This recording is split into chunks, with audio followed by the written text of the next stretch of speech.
ബന്ധുവായുണ്ടവൻ ഏകനെന്നാകിലോ. ഏതെങ്കിലും ഒരു ബന്ധുവനുണ്ടെങ്കിൽ, ബന്ധുവായുണ്ടവൻ ഏതെങ്കിലും ഒരുത്തവനുണ്ടെങ്കിൽ, ഹന്തവ്യൻ എന്നാൽ അവനും അറിയ നീ, അവനും മരിക്കും, അവനെ ഞാൻ വധിച്ചിരിക്കും. അങ്ങനെ ഒരു ബന്ധുവനുണ്ടെങ്കിൽ, പുറകിലുണ്ടെങ്കിൽ അവനെ ഞാൻ വധിച്ചിരിക്കും എന്ന് ബാലി പറഞ്ഞു. ശത്രുവായുള്ളവൻ വന്ന് ഗൃഹാന്തികെ യുദ്ധത്തിനായി വിളിക്കുന്നതും കേട്ടുടൻ, ശൂരനായുള്ള പുരുഷൻ ഇരിക്കുമോ ഭീരുവായുള്ളിൽ അടച്ചത് ചൊല്ലു നീ. ഞാനിങ്ങനെ ഭീരുവായിട്ട് അകത്തിരിക്കാൻ പറ്റുമോ എന്നെ യുദ്ധത്തിന് വിളിച്ചാൽ? എനിക്ക് ശൂരനായുള്ള ആരെങ്കിലും അങ്ങനെ ബലാത്കാരമായിട്ട് വന്ന് വിളിച്ചാൽ അടങ്ങി പേടിച്ച് മൂലയിലിരിക്കാൻ പറ്റൂ? വൈരിയെ കൊന്ന് വിരവിൽ വരുവൻ ഞാൻ, ധീരത കൈക്കൊണ്ടിരിക്കാൻ നീ വല്ലഭേ. നീ ധൈര്യമായിരിക്കൂ, ഞാൻ പെട്ടെന്ന് തന്നെ അവനെ വകവരുത്തിട്ട് വരാം. താരയും ചൊന്നാൾ അത് കേട്ട് അവനോട്, വീരശിഖാമണി കേട്ടാലും എങ്കിൽ നീ കാനനത്തിങ്കിൽ നായാട്ടിന് പോയിതു താനേ മമ സുതൻ അങ്കദൻ. അന്നേരം അവൻ്റെ മകൻ, താരയുടെ മകൻ അങ്കദൻ വനത്തിൽ നായാട്ടിന് പോയപ്പോൾ കേട്ടോരു ദന്തം എന്നോട് ചൊന്നാൻ, അത് കേട്ടിട്ട് ശേഷം യഥോചിതം പോക നീ. ഞാൻ പറയാം, മകൻ കേട്ട ഒരു വചനം എന്താണെന്ന് വെച്ചാൽ അത് മനസ്സിലാക്കിയിട്ട് പോകൂ. വനത്തിൽ ചെന്നപ്പോൾ കേട്ട വാക്കാണ് ശ്രീമൽ ദശരഥനാം അയോധ്യാധിപൻ, അതായത് ഭഗവാൻ ശ്രീരാമൻ. ദശരഥനാം അയോധ്യാധിപൻ രാമൻ എന്നുണ്ടവൻ തന്റെ നന്ദനൻ, ദശരഥ മഹാരാജന്റെ മകൻ നന്ദനൻ. ലക്ഷ്മണനാകും അനുജനോടും നിജലക്ഷ്മി സമയായ സീതയോടും അവൻ വന്നിരുന്നിടിനാൻ. ദണ്ഡക കാനനെ വന്യ ആസനനായി തപസ് ചെയ്തിടുവാൻ വന്യഭോജങ്ങളൊക്കെ ഭക്ഷിച്ച് തപസ്സിന് വേണ്ടി വന്നിരിക്കുന്നു ഇവർ മൂന്നുപേരും കൂടെ. ദുഷ്ടനായുള്ളൊരു രാക്ഷസൻ കട്ടുകൊണ്ടാൻ അവൻ തന്നുടെ പത്നിയെ സീതയെ കട്ടുകൊണ്ടുപോയി. ലക്ഷ്മണനോടും അവളെ അന്വേഷിച്ച് തലക്ഷണ ഇർശ്യമൂകാജലെ വന്നിതു. മിത്രാത്മജനെയും തത്ര കണ്ടിടിനാൻ. മിത്രമായി വാഴുക എന്ന അന്യോന്യം ഒന്നിച്ച് സഖ്യവും ചെയ്തുകൊണ്ടാ രാജ്ഞി സാക്ഷിയായി ദുഃഖശാന്തിക്കങ്ങ് ഇരുവരുമായുടൻ അവർ രണ്ടുപേരും ദുഃഖം ശമിപ്പിക്കാൻ അവർ രണ്ടുപേരുടെ അങ്ങോട്ടുകൾ സഖ്യം ചെയ്തു. രണ്ടുപേരും അങ്ങോട്ടുകൾ സഹായിക്കാമെന്ന് സഖ്യം ചെയ്തു. ഇത് മകൻ വനത്തിൽ പോയപ്പോൾ ഇതെല്ലാം കേട്ട കാര്യം ഞാൻ പറയുവാണ്. എന്ന് പറഞ്ഞാൽ ഭാര്യ പറയുന്നു, വൃത്രാരിപുത്രനെ കൊന്ന് കിഷ്കിന്ധയിൽ മിത്രാത്മജ നിന്നെ വാഴിപ്പൻ എന്നൊരു സത്യവും ചെയ്ത് കൊടുത്തിതു രാഘവൻ. അതായത് ഭാര്യയെ കൊന്നിട്ട് കിഷ്കിന്ധയിലെ രാജ്യം സുഗ്രന് വാഴിക്കാൻ ശ്രീരാമൻ അത് നടത്തി കൊടുക്കാം എന്നാണ് സത്യം ചെയ്തത്. വൃത്രാരിപുത്രനെ കൊന്ന്, അതായത് വൃത്രാരിപുത്രൻ ആരാ? ഇന്ദ്രൻ്റെ മകനാണ് ബാലി. വൃത്രാരിസ ഇന്ദ്രൻ്റെ മകനാണ് ബാലി. ആ ബാലിയെ കൊന്നിട്ട് കിഷ്കിന്ധയിൽ മിത്രാത്മജ സൂര്യപുത്രനായ സുഗ്രീവനെ വാഴിപ്പാൻ രാജാവാക്കാം എന്നൊരു സത്യവും ചെയ്തു കൊടുത്തതു രാഘവൻ. സത്രം അർക്ക തനേനും അന്നേരം. അപ്പം സുഗ്രീവൻ എന്ത് പറയുന്നു? അന്വേഷണം ചെയ്തറിഞ്ഞു സീതാദേവി തന്നെ കാട്ടിത്തരുവനെന്നും തമ്മിൽ അന്യോന്യം ഏവം പ്രതിജ്ഞയും ചെയ്തതു വന്നതിപ്പോൾ. അതുകൊണ്ട് തന്നെ അതുകൊണ്ട് സീതയെ തിരക്കി പിടിച്ച് കൊടുക്കാമെന്ന് സുഗ്രീവനും സഖ്യം ചെയ്തു. അപ്പം അങ്ങോട്ടും ഇങ്ങോട്ടും രണ്ടുപേരും ശത്രുക്കളെ വധിച്ച് എന്നിട്ട് ഇവർക്കെല്ലാം വേണ്ടത് ചെയ്ത് കൊടുക്കാമെന്ന് സഖ്യം ചെയ്ത് അങ്ങനെ വന്നതാണ് ഇപ്പോൾ ഈ കാര്യം ഇവിടെ വന്നത്. വന്നതിപ്പോൾ അതുകൊണ്ട് തന്നെ അവൻ വൈരമെല്ലാം കളഞ്ഞാശ സുഗ്രീവനെ സ്വൈരമായി വാഴിച്ചു കൊള്ളുക ഇളമയായി. അതുകൊണ്ട് ശത്രുത്വെല്ലാം കളഞ്ഞിട്ട് സുഗ്രീവനെ കൂടെ രാജാവാക്കൂ, ഇളമയായിട്ട് മതി. യാഹി രാമം നീ ശരണമായി വേഗേന പാഹിമാ അങ്കദം രാജ്യം കുലഞ്ചതേ. ഇങ്ങനെ ചൊല്ലിക്കരഞ്ഞു കാലും പിടിച്ച് അങ്ങനെ താര നമസ്കരിക്കും വിധൗ. വ്യാകുലഹീനം പുണർന്ന് അനുരാഗവശേന പറഞ്ഞിതു ബാലിയും. സന്തോഷത്തോടെ സ്നേഹത്തോടെ അതിനും പറയുന്നു, സ്ത്രീ സ്വഭാവം കൊണ്ട് പേടിയാകേതുമേ നാസ്തി ഭയം മമ വല്ലഭേ. കേൾക്ക നീ, സ്ത്രീകളുടെ സ്വഭാവമാണ് ഈ പേടി അത് നീ കളയൂ. അത് മമ എൻ്റെ വല്ലഭേ, നീ ഇത് മനസ്സിലാക്കൂ. നാസ്തി ഭയം വേണ്ട, നീ കേൾക്കൂ. ശ്രീരാമ ലക്ഷ്മണന്മാർ വന്നതെങ്കിലോ ചേരും എന്നോട് അവരെന്ന് നിർണയം. അങ്ങനെ ശ്രീരാമൻ ലക്ഷ്മണൻ വന്നെങ്കിൽ എന്നോടെ ചേരത്തുള്ളു. അതായത് രാമനെ സ്നേഹം എന്നോളമില്ലാർക്കുമേ. രാമനാകുന്നത് സാക്ഷാൽ മഹാവിഷ്ണു നാരായണൻ താൻ അവതരിച്ചു ഭൂമി ഭാരഹരണാർത്ഥമെന്ന് കേൾപ്പുണ്ടു ഞാൻ. ഭഗവാനോട് അവതരിച്ചത് സാക്ഷാൽ മഹാവിഷ്ണുവാണ്. എന്നോടത്ര സ്നേഹം സുഗ്രീവനോട് വരത്തില്ല. എനിക്കാണ് ഭഗവാനുടെ ഭക്തി കൂടുതൽ. എന്നോളമില്ല ആർക്കും ഭഗവാനുടെ സ്നേഹം. പക്ഷഭേദം ഭഗവാനില്ല നിർണയം. നിർഗുണനേകൻ ആത്മാരാമനീശ്വരൻ. ഭഗവാന് പക്ഷഭേദമില്ല, എല്ലാവരും തുല്യമാണ്. അതുകൊണ്ട് നിർഗുണനേകനാണ്, ആത്മാരാമനീശ്വരൻ അങ്ങനെയുള്ള ആളാണ്. തച്ചരണാംബുജയെ വീണ് നമസ്കരിച്ച് ഇച്ഛയാ ഞാൻ കൂട്ടിക്കൊണ്ടിങ്ങി പോരുവൻ. ഭഗവാന്റെ പാദാംബുജത്തിൽ വീണ് നമസ്കരിച്ച് ഇച്ഛയാ ഞാൻ അങ്ങനെ ഭഗവാനെ കൂടെ കൂട്ടി ഇങ്ങോട്ട് വരും. എനിക്കുള്ളത്രയും സ്നേഹം ഒരിക്കലും സുഗ്രീവനുണ്ടാവുകയില്ല. ഈ ബാലിക്കാണ് ഭക്തി എല്ലാം ആണെന്ന് അവർ സ്വന്തമായിട്ട് ഭാര്യയ്ക്ക് പറഞ്ഞു കൊടുക്കുന്നു. ഗൃഹത്തിങ്കൽ ഉപകാരവും ഏറും സുഗ്രീവനേക്കാളും എന്നെ കൊണ്ട് ഓർക്ക നീ. സുഗ്രീവകൾ കഴിവ് എനിക്കാണല്ലോ, ബാലിക്കാണല്ലോ. അതുകൊണ്ട് സുഗ്രീവനേക്കാളും എന്നെ കൊണ്ടാണ് ഉപകാരം. തന്നെ, അതായത് ഇപ്പം സീതയെ കാട്ടിക്കൊണ്ട് കണ്ടുപിടിച്ച് കൊടുക്കണമെങ്കിൽ സുഗ്രീവനേക്കാളും ബാലിക്കാണ് എന്നുള്ളത് പറയുന്നത്. തന്നെ ഭജിക്കുന്നവനെ ഭജിച്ചിടും അന്യഭാവം പരമാത്മാവിനില്ലല്ലോ. അതായത് എല്ലാവരെയും തുല്യമായാണ് കാണുന്നത്, ആരെയും അന്യതായിട്ട് കാണത്തില്ല. ഭഗവാൻ അങ്ങനെയാണ്. ഭക്തി ഗമ്യൻ പരമേശ്വരൻ വല്ലഭേ ഭക്തിയോ പാർക്കിൽ എന്നോളമില്ലാർക്കുമേ. എന്നോളം ഭക്തി മറ്റാർക്കുമില്ല. ദുഃഖവും നീക്കി വസിക്ക നീ വേശ്മനി പുഷ്കര ലോചനേ പൂർണ്ണ ഗുണാംബുധേ. യുദ്ധം ആശ്വാസ്യ വൃത്രാരാതി പുത്രനും ക്രുദ്ധനായി സത്വരം ബദ്ധ്വാ പരികരം. നിർഗമിച്ചിടിനാൻ യുദ്ധായ സത്വരം നിഗ്രഹിച്ചിടുവാൻ സുഗ്രീവനെ ക്രുധ. താരയും അശ്രുകണങ്ങളും വാർത്ത് ആരൂഢഖേദം അകത്ത് പുക്കിയിടിനാൽ കരഞ്ഞ് അവരകത്തേക്ക് പോയി. പറഞ്ഞിട്ട് കേൾക്കാതെ ബാലി ഇറങ്ങുക. പല്ലും കടിച്ചലറിക്കൊണ്ട് ബാലിയും നില്ലെന്നണഞ്ഞൊരു നേരം തഥാ മുഷ്ടികൾ കൊണ്ടു താടിച്ചതു ബാലിയെ. ദുഷ്ടനാം ബാലി സുഗ്രീവനെയും തഥാ നില്ലടാന്നും പറഞ്ഞ് ഇറങ്ങി ചെന്നപ്പോൾ പിന്നെ സുഗ്രീവൻ ഇടിച്ചു ബാലിയെ. ബാലിയും തിരിച്ച് അങ്ങോട്ടും മുഷ്ടി ചുരുട്ടി പ്രഹരിച്ചിരിക്കവേ കെട്ടിയും കാൽ കൈ പരസ്പരം താടനം തട്ടിയും മുട്ടുകൊണ്ട് തല തങ്ങളിൽ കൊട്ടിയും ഏറ്റം പിടിച്ചു കടിച്ചും അങ്ങൂറ്റത്തിൽ വീണും പുരണ്ടും ഉരുണ്ട് ഉൾച്ചീറ്റം കലർന്നു നഖം കൊണ്ട് മാന്തിയും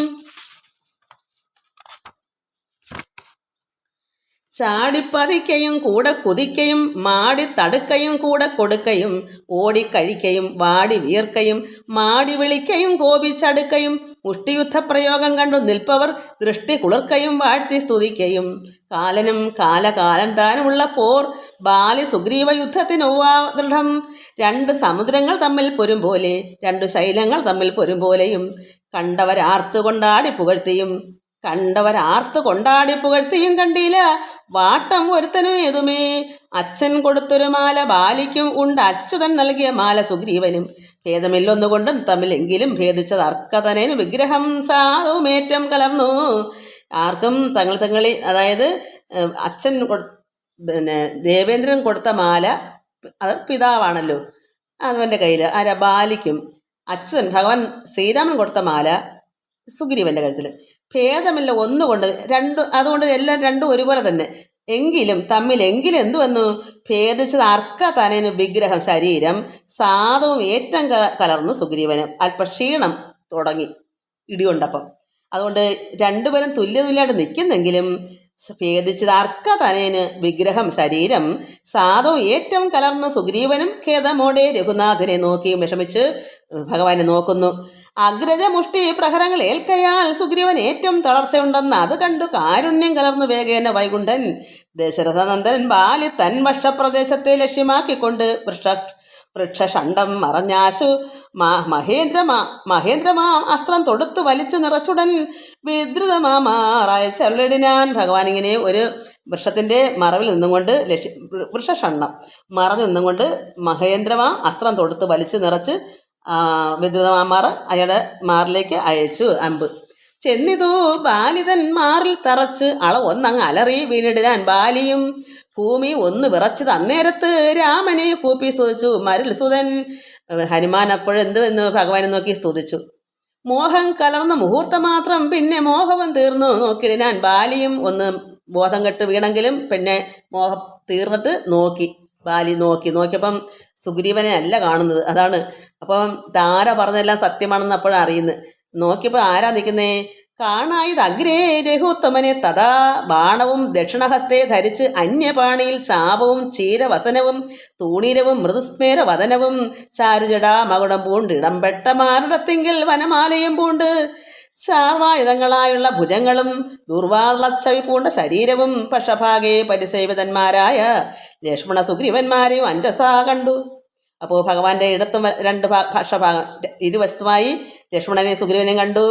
പിന്നെ നല്ല നീളമുള്ള നല്ല സുന്ദരമായ കൈകളും ഭുജങ്ങളും വനമാല മാറിടത്തിൽ ചാരു ജടാമകുടം സുന്ദരമായിരിക്കുന്ന മനോഹരമായ മകുടം, അതായത് ഇത് മുടി കെട്ടി വെച്ചിട്ട് കിരീടം, എന്നിട്ട് നല്ല വിരിഞ്ഞ മാരടം വനമാല, കയ്യിൽ ചാപം, ചീരവസനം, അതായത് ഇത് ഈ വടുവിൻ്റെ വസനം.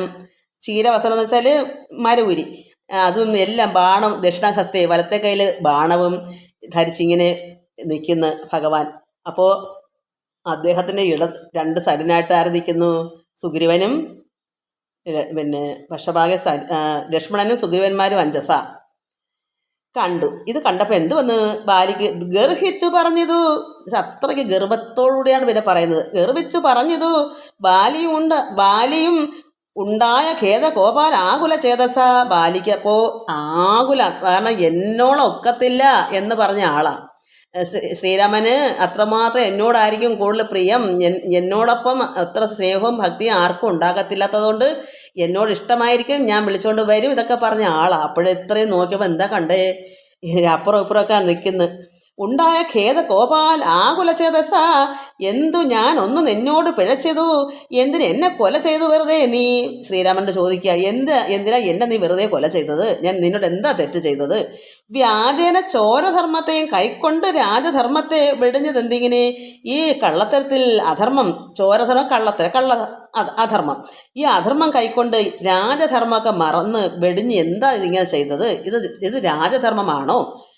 എന്തൊരു കീർത്തി ലഭിച്ചത് ഇതുകൊണ്ട് ചിന്തിക്കുക. രാജകുലോത്ഭവനല്ലോ നീ രാജകുലത്തിൽ ജനിച്ചവനല്ലേ, എന്തൊരു കീർത്തിയാണ് ഇതുകൊണ്ടുണ്ടായത്.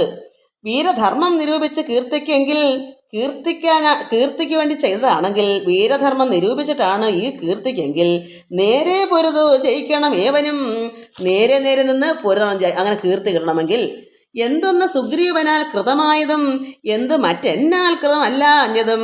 എന്താണ് സുഗ്രീവൻ ഞങ്ങൾക്ക് ചെയ്തു തന്നത്? എന്നെക്കൊണ്ട് എന്താണ് പറ്റാത്തത്? രക്ഷോവരൻ തവ പത്നിയെ കട്ടതിന് അർക്കാത്മനെ ശരണമായി പ്രാപിച്ചു. രാവണൻ സീതയെ കട്ടതിന് സുഗ്രീവനെ ശരണം പ്രാപിച്ചിട്ടല്ലേ ഇങ്ങനെ വന്നത്? അത് പറഞ്ഞ് പറഞ്ഞെടുത്ത് മകൻ അങ്കദൻ വനത്തിൽ പോയിട്ടപ്പോൾ ഇതൊക്കെ പറഞ്ഞു വന്ന് നന്നായി പറഞ്ഞു കൊടുത്താൽ പോകല്ലേന്ന്. അപ്പോൾ ഇപ്പോഴാണ് പിടികിട്ടിയത്. രക്ഷോവരൻ തവ അങ്ങയുടെ പത്നിയെ കട്ടതിന് അർക്കാത്മനെ, അത് സുഗ്രീവനെ ശരണമായി പ്രാപിച്ചു, നിഗ്രഹിച്ചെന്നെ. ഭവാൻ എന്നെ അങ്ങനെയാണെങ്കിൽ നിഗ്രഹിച്ച് അങ്ങനെ ഭവാൻ എന്നെ എന്നാകിലോ വിക്രമം മാമകം കേട്ടറിയുന്നില്ലേ? അങ്ങനെയാണ് സംഭവിച്ചത്. എൻ്റെ പരാക്രമം താങ്കൾ അറിയുന്നില്ലേ? എൻ്റെ ഇത്രമാത്രം വീര്യവാനായ ഒരു 3 ലോകത്തിലും എൻ്റെ കീർത്തി നിങ്ങൾക്ക് അറിഞ്ഞുകൂടെ? ആ സുഗ്രീവനെയാണ് ശരണം പ്രാപിച്ചത്. അങ്ങനെയാണെങ്കിൽ, അങ്ങനെ കൊണ്ടാണ് എന്നെ നിഗ്രഹിച്ചതെങ്കിൽ വിക്രമം മാമകം കേട്ടറിയുന്നില്ല, എൻ്റെ വിക്രമം താങ്കൾ അറിയുന്നില്ലേ? ആരറിയാത്തത് 3 ലോകത്തിലും വീരനാം എന്നുടെ ബാഹുപരാക്രമം, എൻ്റെ കൈകളുടെ പരാക്രമം ഈ ലോകത്ത് 3 ലോകത്തിലും ആരാ അറിയാത്തത് എന്നെ? വീരനാം എന്നുടെ ബാഹുപരാക്രമം, എൻ്റെ കൈകളുടെ പരാക്രമം. ലങ്കാപുരത്തെ ത്രികുടാചലത്തോടും ശംഖവിഹീനം ദശാസ്യനോടും കൂടെ ബന്ധിച്ച് ഞാൻ അരനാഴിക കൊണ്ട് നിന്നെ അന്തികയെ വച്ച് തൊഴുതേനും ആദരാൽ. ഇതെല്ലാം രാവണനെയും പിന്നെ ലങ്കാപുരവും ത്രികൂടാചലം എല്ലാം ഞാൻ അരനാഴി കൊണ്ട് ബന്ധിച്ച് താങ്കളുടെ അടുക്ക ഞാൻ കൊണ്ടുവച്ച് അന്തികയെ വച്ചിട്ട് ഞാൻ തൊഴുതും ആദരവോട് നിൽക്കുമായിരുന്നല്ലോ. ധർമ്മിഷ്ഠൻ എന്ന് ഭവാനെ ലോകത്തെങ്കിൽ നിർമ്മലന്മാർ പറയുന്നു രഘുപതേ. അങ്ങ് ധർമ്മിഷ്ഠനാണെന്നാണ് ജനങ്ങളെല്ലാം നിർമ്മലന്മാരെല്ലാം പറയുന്നത്. ധർമ്മം എന്തോന്നു ലഭിച്ചത് അതുകൊണ്ട്? നിർമൂലം ഇങ്ങനെ കാട്ടാളനെ പോലെ വാനരത്തെ ചതി ചെയ്ത് കൊന്നിട്ടൊരു മാനമുണ്ടായത് എന്തെന്ന് പറയുക നീ? ഈ കുരങ്ങനെ വാനരനെ ഇങ്ങനെ കാട്ടാളനെ പോലെ നിർമൂലം ഇങ്ങനെ ഒരു കാട്ടാളനെ പോലെ ഒളിഞ്ഞു നിന്ന്, കാട്ടാളന്മാർ പിന്നെ അമ്പ ചെയ്യുന്നത് മരത്തിൻ്റെ മുട്ടി മറഞ്ഞു നിന്നാണ് മൃഗങ്ങളെ വേട്ടയാടുന്നത്. അതുപോലല്ലേ താങ്കൾ നിന്നത്, മറഞ്ഞല്ലേ നിന്നത്. അതുകൊണ്ട് ധർമ്മം എന്തോന്ന് ലഭിച്ചത് അതുകൊണ്ട്? ഇത് ധർമ്മമാണോ? നിർമൂലം ഇങ്ങനെ കാട്ടാളനെ പോലെ വാനരത്തെ ചതി ചെയ്ത് കൊന്നിട്ടൊരു മാനമുണ്ടായത് എന്തെന്ന് പറയുന്നത്? എന്തൊരു മാനമാ പറക നീ? വാനര മാംസം അഭക്ഷ്യമത്രേ ബദ മാനസേ തോന്നി എന്തിത് ഭൂപതേ. കുരങ്ങൻ്റെ മാംസം തിന്നത്തില്ല, അഭക്ഷ്യമാണ്. എന്നാൽ ഇത് കിടക്കുന്നത് എനിക്കറിയത്തില്ല. അഭക്ഷ്യം വെച്ചാൽ ഭക്ഷിക്കത്തില്ല എന്നാണ്. എന്നിട്ട് അങ്ങനെയുള്ള താങ്കൾ എന്തിനാ പിന്നെ ഇതിന് ഒരുങ്ങിയത്? മാംസം ഭക്ഷിക്കാനാണെങ്കിൽ അങ്ങനെ പറയാം. വാനര മാംസം അഭക്ഷ്യമത്രേ ബദ മാനസേ തോന്നി എന്തിത് ഭൂപത. അപ്പം പിന്നെ എന്തുകൊണ്ട് ഈ മനസ്സിലിങ്ങനെ തോന്നാൻ കാരണം, എന്നെ കൊല ചെയ്യാൻ കാരണം? ഇത്തം ബഹുഭാഷണം ചെയ്തു ബാലിയോട് ഉത്തരമായി അരുൾ ചെയ്തു രഘുത്തമൻ. ധർമ്മത്തെ രക്ഷിപ്പതിന് ആയുധവുമായി ഭഗവാൻ പറയുന്നു. ഉത്തരം പറയുവാണ് അതിന് ബാക്കി. ഇത്തം ബഹുഭാഷണം ചെയ്തു ബാലിയോട് ഉത്തരമായി അരുൾ ചെയ്തു രഘുത്തമൻ ഭഗവാൻ ശ്രീരാമൻ പറയുന്നു. ധർമ്മത്തെ രക്ഷിപ്പതിന് ആയുധവുമായി നിർമ്മത്സരം നടക്കുന്നതോ നീളെ ഞാനിവിടെ ധർമ്മം രക്ഷിക്കാൻ വേണ്ടി ആയുധവുമായി മത്സരം കൂടാതെ ഇവിടെ നീളെ നടക്കുന്നു. പാപിയായൊരു അധർമ്മിഷ്ഠനാം നിന്നുടെ പാപം കളഞ്ഞു ധർമ്മത്തെ നടത്തുവാൻ നിന്നെ വധിച്ചതു ഞാൻ. അതുകൊണ്ടാണ് ഞാൻ നിന്നെ വധിച്ചത്. നിന്റെ അഹങ്കാരം, നിന്റെ അധർമ്മത്തിനാണ് ഞാൻ ചെയ്തത്. ഞാൻ നീളെ ആയുധവുമായി നടക്കുന്നത് നിന്നെപ്പോലുള്ളവരെ നിഗ്രഹിക്കാനാണ്. മോഹബദ്ധനായി നീ ഏതും അറിയാഞ്ഞതും വേണ്ട. നിന്റെ മോഹം കൊണ്ട് നിന്റെ അതായത് കാമാർത്ത്, അതായത് വല്ലവൻ്റെ ഭാര്യയും ഒക്കെ എടുക്കണ തെറ്റല്ലേ, അത് നിന്റെ മോഹമല്ലേ? അപ്പോൾ മോഹബദ്ധനായി നീ ഏതും അറിയാഞ്ഞതും വേണ്ടോ. നീ അറിയുന്നില്ല, നിന്റെ തെറ്റെന്താ നീ അറിയുന്നില്ല. അതുകൊണ്ട് പുത്രി, ഭഗിനി, സഹോദര ഭാര്യയും പുത്രകളത്രവും മാതാവും ഏതുമേ ഭേദമില്ലെന്നല്ലോ വേദവാക്യം. അത് ചേതസി മോഹാൽ പരിഗ്രഹിക്കുന്നവൻ പാപികളിൽ വച്ച് ഏറ്റവും മഹാപാപി. താപം അവർക്ക് അതിനായി വരുമല്ലോ. നിനക്കിപ്പോൾ വന്ന ഈ താപം, ഈ നിന്നെ നിഗ്രഹിച്ചത്, നിന്നെ വധിച്ചത് അതുകൊണ്ട് നീ അത് അനുഭവിച്ചേ പറ്റൂ. കാരണം മകള്, ഭഗിനി, സഹോദരി, സഹോദര ഭാര്യ, അത് സുഗ്രീവൻ്റെ ഭാര്യ സഹോദരൻ്റെ ഭാര്യയാണ്. അതും പുത്രകളത്രം, മകൻ്റെ ഭാര്യയായാലും മാതാവും, ഇതെല്ലാം ഒരുപോലെ ഭേദമില്ലെന്നല്ലോ. ഇതെല്ലാം തുല്യമല്ലേ, അമ്മയെപ്പോലല്ലേ എല്ലാവരും, ഭേദമില്ലെന്നല്ലോ വേദവാക്യം. അത് ചേതസ് നീ മോഹാൽ പരിഗ്രഹിക്കുന്നവൻ. നിന്റെ മനസ്സിനെ മോഹപ്പെട്ട് നീ ഇതെല്ലാം തിരിച്ച് നീ ഈ നീതി അല്ലാത്തത് അധർമ്മം കാണിച്ചതുകൊണ്ട് പാപികളിൽ വച്ച് ഏറ്റവും മഹാഭാവി. താപം അവർക്ക് അതിനാലേ വരുമല്ല. അതുമാണ് നിനക്ക് ഈ താപം, ഈ ദുഃഖം ഉണ്ടായത്. മര്യാദ നീക്കി നടക്കുന്ന അവർകളെ ശൗര്യമേറും നൃപന്മാർ നിഗ്രഹിച്ചതാ. നീ മര്യാദ ഇല്ലാതെ നടക്കുക, മര്യാദ നീക്കി നടക്കുന്നവർകളെ, അങ്ങനെയുള്ളവർക്ക് ശൗര്യമേറുന്ന നൃപന്മാർ, ശൗര്യമുള്ള രാജാക്കന്മാർ ഇങ്ങനെ നിഗ്രഹിക്കും. അതിന് ശൗര്യം ശ്രീരാമനുണ്ട്. അതുകൊണ്ട് നിന്റെ തെറ്റിനെയാണ് ഇവിടെ ഞാൻ ശിക്ഷിച്ചത്. മര്യാദ നീക്കി നീ നടക്കുന്നു. സുഗ്രീവൻ്റെ ഭാര്യയും പിടിച്ചു പറിച്ചു, സുഗ്രീവൻ്റെ വീടും എല്ലാം നീ അപകരിച്ചിട്ട് സുഗ്രീവൻ വധിക്കാൻ നീ അവിടെ എല്ലാം ഓടിച്ചിട്ട് ഇരിക്കപ്പെടുന്നില്ലാതെ ഋഷ്യമുഖ അജലത്തിൻ്റെ മുകൾ പരപ്പിൽ ചെന്നിരിക്കുന്നു ഒറ്റയ്ക്ക്, ആരോരും തുണയില്ലാതെ. അപ്പോൾ നീ ചെയ്ത തെറ്റല്ലേ. അതുകൊണ്ട് മര്യാദ നീക്കി നടക്കുന്ന അവർകളെ ശൗര്യമേറും നൃപന്മാർ നിഗ്രഹിച്ചതാ. എന്നിട്ട് എന്തൊരു ധർമ്മസ്ഥിതി വരുത്തും. അങ്ങനെ നിഗ്രഹിച്ചെങ്കിലേ ഇവിടെ ധർമ്മം നിലനിൽക്കത്തുള്ളൂ. അതുകൊണ്ട് നിന്നെയൊക്കെ നിഗ്രഹിക്കാൻ തന്നെയാണ് ശ്രീരാമൻ വന്നത് ഭൂമിയിൽ. ധർമ്മസ്ഥിതി വരുത്തും ധരണീതലേ നിർമ്മലാത്മാ നീ നിരൂപിക്കുക. മാനസ നിർമ്മലാത്മാവാൻ നീ അത് മനസ്സിലാക്കൂ. ലോകവിശുദ്ധി വരുത്തുവാനായിക്കൊണ്ട് ലോകപാലന്മാർ നടക്കും എല്ലായിടവും. ഏറെ പറഞ്ഞു പോകായവരോട് ഇതും പാപത്തിനായി വരും പാപികൾക്ക് ഏറ്റവും. യുദ്ധം അരുൾ ചെയ്തൊക്കവേ കേട്ട് ആശു ചിത്തവിശുദ്ധി ഭവിച്ചു കവീന്ദ്രനും. ഇത്രയും ഭഗവാൻ പറഞ്ഞപ്പോൾ അവന് ചിത്തശുദ്ധി വന്നു. അത് അവൻ തെറ്റ് വിചാരിച്ചെന്താ, എൻ്റെ അനുജനല്ലേ, എനിക്കിതൊക്കെ ആവും. പക്ഷേ അത് ഒരു മനുഷ്യനാണ്, അവനെപ്പോലൊരു അവൻ്റെ അനുജനാണെന്ന് ചിന്തിക്കുന്നില്ല. അതൊക്കെ നല്ലതെന്ന് പറഞ്ഞിരിക്കുക. ഭഗവാൻ ഇതെല്ലാം പറഞ്ഞപ്പോൾ അവന് മനസ്സിലായി. അപ്പോൾ എന്തു വന്നു? ചിത്തവിശുദ്ധി വന്നു, മനസ്സ് ശുദ്ധമായി. ഈ കവിയുടെ ഭാര്യയുടെ രാമനെ നാരായണനെന്നറിഞ്ഞുടൻ താമസഭാവം അകന്ന് സസംഭ്രമം ഭക്രിയ നമസ്കൃത്യ വന്ദിച്ച് ചൊല്ലിനാനിത്തം അപരാധം ക്ഷമിക്കണമേ, ഞാൻ തെറ്റുകൾ ക്ഷമിക്കണമേ. ഭഗവാൻ ഇവിടെ ശ്രീരാമൻ ഭഗവാൻ നാരായണൻ മനസ്സിലായി. അങ്ങനെ അവൻ്റെ തമോ ഗുണമെല്ലാം മാറി ഭക്തി അവൻ സ്തുതിപ്പോടങ്ങി ഭഗവാന്. ഞാൻ ചെയ്ത അപരാധം ക്ഷമിക്കണമേ. ശ്രീരാമ രാമ മഹാഭാഗ രാഘവ നാരായണൻ നിൻ തിരുവടി നിർണയം ഞാൻ അറിയാതെ പറഞ്ഞതെല്ലാം തവ മാനസേ കാരുണ്യമോടും ക്ഷമിക്കണം. നിൻ തിരുമേനിയും കണ്ടാശു നിന്നന്തികെ താവകമായ ശരമേറ്റ് ദേഹം ഉപേക്ഷിപ്പതിന് യോഗം വന്നത് ആഹന്ത ഭാഗ്യമെന്തോ എന്ന് ചൊല്ലാവുന്നു. ഇതൊരു ഭാഗ്യമാണ്. എൻ്റെ ദേഹം പോകാൻ സമയത്ത് ഭഗവാൻ തന്നെ കണ്ടുകൊണ്ട് പോകാനുള്ള ഭാഗ്യം, അത് പറയാൻ പറ്റുന്ന ചൊല്ലാവതും. സാക്ഷാൽ മഹായോഗിന അവിദുർലഭം മോക്ഷപ്രദം തവ ദർശനം ശ്രീപദേ. സാക്ഷാൽ മഹായോഗികൾക്ക് പോലും ദുർലഭമാണ് ഇങ്ങനെയുള്ളൊരു അവസരം കിട്ടാൻ. ദേഹം പോകുന്ന സമയത്ത്, അത് മരണസമയത്ത് ഭഗവാനെ കണ്ടുകൊണ്ട് പോകണമെങ്കിൽ അത്രമാത്രം സുഹൃതം ചെയ്തെങ്കിൽ മാത്രം ഏത് രീതിയിലായാലും സുഹൃതം വേണം. അതുകൊണ്ട് സാക്ഷാൽ യോഗിന അഭി ദുർലഭം, മഹായോഗികൾക്ക് പോലും കിട്ടാത്ത ദുർലഭമാണ് അത്. ഇവിടെ എനിക്ക് മോക്ഷപ്രദം തവ ദർശനം അങ്ങേ കണ്ടതുകൊണ്ട് അതെനിക്കുണ്ടായി ശ്രീപദേ. നിൻ തിരുനാമം മരിക്കാൻ തുടങ്ങുമ്പോൾ സന്താപം ഉൾക്കൊണ്ട് ചൊല്ലും പുരുഷന് മോക്ഷം ലഭിക്കുന്നതാകയാൽ ഇന്നുമേ സാക്ഷാൽ പുരസ്ഥിതനായ ഭഗവാനെ കണ്ടൻപോട് നിന്നുടെ സഹായകം കൊണ്ട് മരിക്കാൻ അവകാശം ഇക്കാലം ഉണ്ടായത് എന്നുടെ ഭാഗ്യ അതിരേകം ഇതുണ്ടോ പലർക്കും ലഭിക്കുന്നത് ഈശ്വരാ. അപ്പോൾ എനിക്ക് കണ്ടുകൊണ്ട് മരിക്കാൻ സന്താപം ഉൾക്കൊണ്ട് ചൊല്ലും പുരുഷന് ഭഗവാന്റെ തിരുനാമം മരിക്കാൻ തുടങ്ങുമ്പോൾ ആരെങ്കിലും അങ്ങനെ കിട്ടൂ? എല്ലാവരും മരിക്കാത്തത് ഒന്നീ ഭയമായിരിക്കും, അല്ലെങ്കിൽ വിളിച്ചു പോകും എന്തെങ്കിലുമൊക്കെ. എന്താ ഭയം കൂടാതെ മരിക്കാൻ? ഭഗവാനെ എപ്പോഴും ഉള്ളത്തിൽ വേണം. അവർക്കൊരിക്കലും ഇത് ഭക്തനായിരുന്നു ഈ ബാലി. പക്ഷേ ഈ സുഗ്രീവനുള്ളൊരു ഒരു തെറ്റിദ്ധാരണയാണ് അങ്ങനെ സംഭവിച്ചത്. ഭക്തനാണ്, അല്ലെങ്കിൽ ഇങ്ങനെ വരത്തില്ലല്ലോ. അപ്പോൾ ചെയ്ത തെറ്റിൻ്റെ ശിക്ഷ കിട്ടി, അതാണ്. അപ്പോൾ ഇങ്ങനെ മോക്ഷം ലഭിക്കുന്ന ആകാൻ ഇന്നുമേ സാക്ഷാൽ പുരസ്ഥിതനായ ഭഗവാനെ, അതായത് മുന്നിൽ നിൽക്കുന്നവൻ ശ്രീരാമ ആകുന്ന പുരത്തിൽ സ്ഥിതി ചെയ്യുന്ന അപ്പം നമ്മുടെ എല്ലാം ശരീരത്തിൽ സ്ഥിതി ചെയ്യുന്നതാണ് ഭഗവാൻ. അങ്ങനെയുള്ള ഭഗവാനെ കണ്ടുകൊണ്ട് മോക്ഷം ലഭിക്കുന്ന ആകയാൽ ഇന്നും ഈ സാക്ഷാൽ പുരസ്ഥിതനായ ഭഗവാനെ കണ്ടുകണ്ട് അൻപോട് നിരുത്സായകം ഭഗവാന്റെ അമ്പ് കൊണ്ട് മരിക്കാൻ അവകാശം ഇക്കാലം ഉണ്ടായത് എന്നുടെ ഭാഗ്യ അതിരേകം ഇതുണ്ടോ? ഇത് ആർക്കെങ്കിലും ഇങ്ങനെ ഉണ്ടോ? പലർക്കും ലഭിക്കുന്ന ഈ ആർക്കെങ്കിലും ഇത് ലഭിക്കുന്നുണ്ടോ? അതെനിക്ക് കിട്ടിയത് എത്ര ഭാഗ്യം. നാരായണൻ തിരുവടി ജാനകി താരിൽ മാതാവായ ലക്ഷ്മി ഭഗവതി പങ്കുതി കണ്ഠൻ തന്നെ നിഗ്രഹിപ്പാൻ ആശു പങ്കുതി രഥാത്മജനായി ജനിച്ചു ഭവാൻ. പങ്കുതി കണ്ടത് ഈ രാവണനെ നിഗ്രഹിപ്പാൻ പങ്കുതി രഥാത്മജൻ, അത് ദശരഥ മഹാരാജന്റെ മകനായി ജനിച്ച ഭവാൻ പത്മജൻ മുന്നം അർത്ഥിക്കയാൽ എന്നതും പത്മവിലോചന ഞാൻ അറിഞ്ഞിടിനേൻ. ബ്രഹ്മാവ് അർത്ഥിച്ചതുകൊണ്ടാണ്, അപേക്ഷിച്ചതുകൊണ്ടാണ് ഭഗവാനോട് വന്നത്. ഞാനത് മനസ്സിലാക്കിയിരിക്കുന്നു. ഭഗവാനെ പത്മവിലോചന, നിന്നുടെ ലോകം ഗമിപ്പാൻ തുടങ്ങിയിടും, എന്നെ അനുഗ്രഹിക്കണം ഭഗവാനെ. അതായത് വിഷ്ണു ലോകത്തേക്ക്, ഭഗവാന്റെ ലോകത്തേക്ക് പോകാൻ എനിക്ക് സമയമായി, ഗമിപ്പാൻ പോകാൻ തുടങ്ങിയിടും, എന്നെ അങ്ങനെയുള്ള എന്നെ അനുഗ്രഹിക്കണം ഭഗവാനെ ശ്രീരാമ എന്ന് പ്രാർത്ഥിച്ചു. എന്നോട് തുല്യബലനാകും അങ്കദൻ തന്നിൽ തിരുവുള്ളമുണ്ടായിരിക്കണം. എൻ്റെ മകൻ എന്നോടൊപ്പം ബലമുള്ളവനാണ്. അത് അവനോട് ഭഗവാനെ അങ്ങക്ക് തിരുവുള്ളം ഉണ്ടാകണമേ എൻ്റെ മകനായ അങ്കദനോട്. അർക്കതനേനും അങ്കദ ബാലനും ഒക്കും എനിക്ക് എന്ന് കൈക്കൊള്ളുക വേണമേ.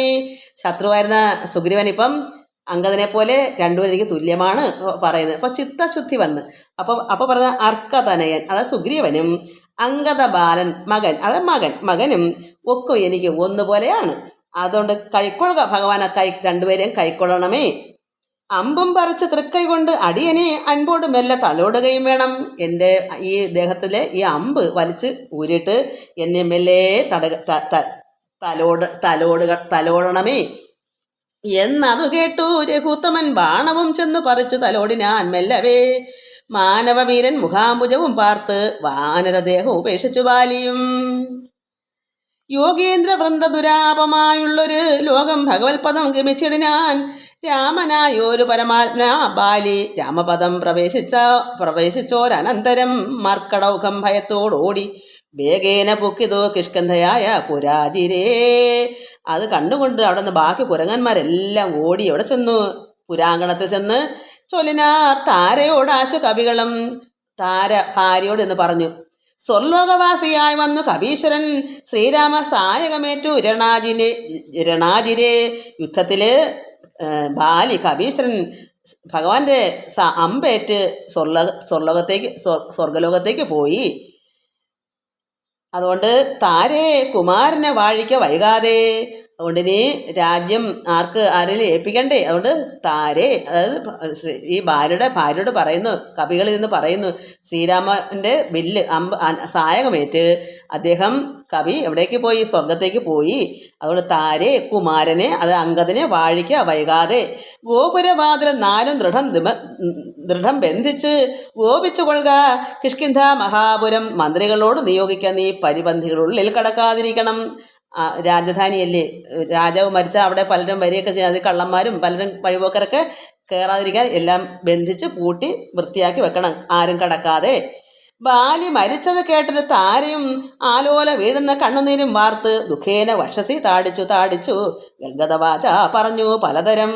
എന്താ പറഞ്ഞത്? താടിച്ച് വക്ഷസി, നെഞ്ചെല്ലാം അടിച്ച് കരഞ്ഞ് പലതരവും പറയുക. എന്തിനെനിക്കിനി പുത്രനും രാജ്യവും, എന്തിന് ഭൂതലവാസവും മേ വൃഥ. എനിക്കിനി എന്തിനാ മകനും രാജ്യവും ഒക്കെ? ഭർത്താവ് തന്നോടുകൂടെ മടിയാതെ മൃത്യുലോകം പ്രവേശിക്കുന്നുണ്ട് ഞാൻ. എൻ്റെ ഭർത്താവിൻ്റെ കൂടെ തന്നെ ഞാനും പോകുന്നുണ്ട്. യുദ്ധം കരഞ്ഞ് അവൾ ചെന്ന് തൻ രക്തത പാംസുക്കൾ അണിഞ്ഞു കിടക്കുന്ന ഭർത്തൃ കളേവരം കണ്ടു. മോഹം പൂണ്ട് പുത്രനോടും കൂടെ ഏറ്റവും വിവശയായി ചെവീണിതു ചെന്ന് പാതാന്തികെ താരയും കേണു തുടങ്ങിനാൾ. പിന്നെ പലതരം ഭർത്താവിൻ്റെ ശരീരത്തിൽ ചെന്ന് മോഹം കെട്ട്, അതായത് എന്താ പറയുന്നതിന്, മോഹാലസ്യപ്പെട്ട് വീണു.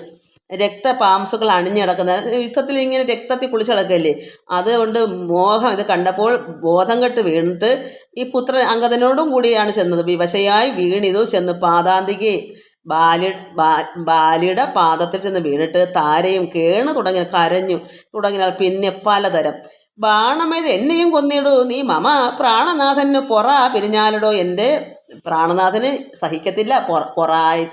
എന്താ പൊറ എന്ന് വെച്ചാൽ എന്ന് പറയുന്നത് എന്നെ പിരിഞ്ഞു പോകാൻ വിഷമമാണ്. അതുകൊണ്ട് എന്നെ കൂടി കൊന്ന് അദ്ദേഹത്തിൻ്റെ കൂടെ അയക്കൂ, എന്നെ പതിയോടുകൂടെ അയക്കിലോ കന്യക, ദാനഫലം നിനക്കും വരും. ഭഗവാനോട് പറയുക, ആര്യനാം നിന്നാൽ അനുഭൂതം അല്ലയോ ഭാര്യ വിയോഗജ ദുഃഖം രഘുപതി, വ്യഗ്രഹം തീർത്ത് രുമയുമായി വാഴുക നീ സുഗ്രീവ. രാജ്യഭോഗങ്ങളോടും ചിരം സുഗ്രീവനോടും പറഞ്ഞു, നീ നിന്റെ ഭാര്യ രൂമ എന്നാണ് പേര്, രൂമയുടെ കൂടെ ഇത്രനാളും ബാലി വെച്ചോണ്ടിരിക്കുകയല്ലായിരുന്നു, പിടിച്ചു കുറച്ച് ഇവനെ ഓടിച്ചിട്ട്. അതുകൊണ്ട് നീ രുമയുമായി വാഴുക, നിന്റെ വിഷമങ്ങളൊക്കെ തീർത്തിട്ട് രാജ്യസുഖങ്ങളൊക്കെ അനുഭവിച്ച് നീയും ചിരം അനേക നാൾ നീയും അങ്ങനെ കഴിയൂ. ഇത്തം കരഞ്ഞു കരയുന്ന താരയോട് ഉത്തരമായി അരുൾ ചെയ്തു രഘുവരൻ, തത്വജ്ഞാന ഉപദേശന കാരുണ്യേന ഭർത്തൃവിയോഗ ദുഃഖം കളഞ്ഞിടുവാൻ. ഭഗവാൻ അറിഞ്ഞൂടെ പെട്ടെന്ന് ഇത് വല്ലാത്ത ദുഃഖമാണ്. അതുകൊണ്ട് തത്വജ്ഞാനങ്ങൾ പറഞ്ഞ് ഉപദേശങ്ങൾ കൊടുത്ത് കാരുണ്യേന ഭഗവാനെ കാരുണ്യം കൊണ്ട് ഭർത്തൃവിയോഗ ദുഃഖം ഈ ഭർത്താവിൻ്റെ വിയോഗം ആ ദുഃഖം കളയാൻ വേണ്ടി ഭഗവാൻ എന്ത് ചെയ്തു? തത്വജ്ഞാന ഉപദേശമൊക്കെ ഭഗവാൻ കാരുണ്യം കൊണ്ട് കൊടുക്കും. അങ്ങനെ കാരുണ്യത്തോട് കൊടുക്കുമെങ്കിൽ പെട്ടെന്ന് തന്നെ അവരുടെ ഉള്ളത്തിൽ അത് ഭഗവാനെ അത്രമാത്രം ലയം പ്രാപിക്കാൻ പറ്റും. അതാണ് ഒരു ഗുരു എങ്ങനെ കൊടുക്കുക. അത് കാരണം അവർക്കും അവർ നേരത്തെ പറഞ്ഞതാ, അവനെ വാഴിക്കൂ, സുഗ്രീവനെ ഇളമയായി രാജ്യം കൊടുക്കൂ എന്നൊക്കെ പറഞ്ഞത്. നല്ലൊരു സ്ത്രീയല്ലേ.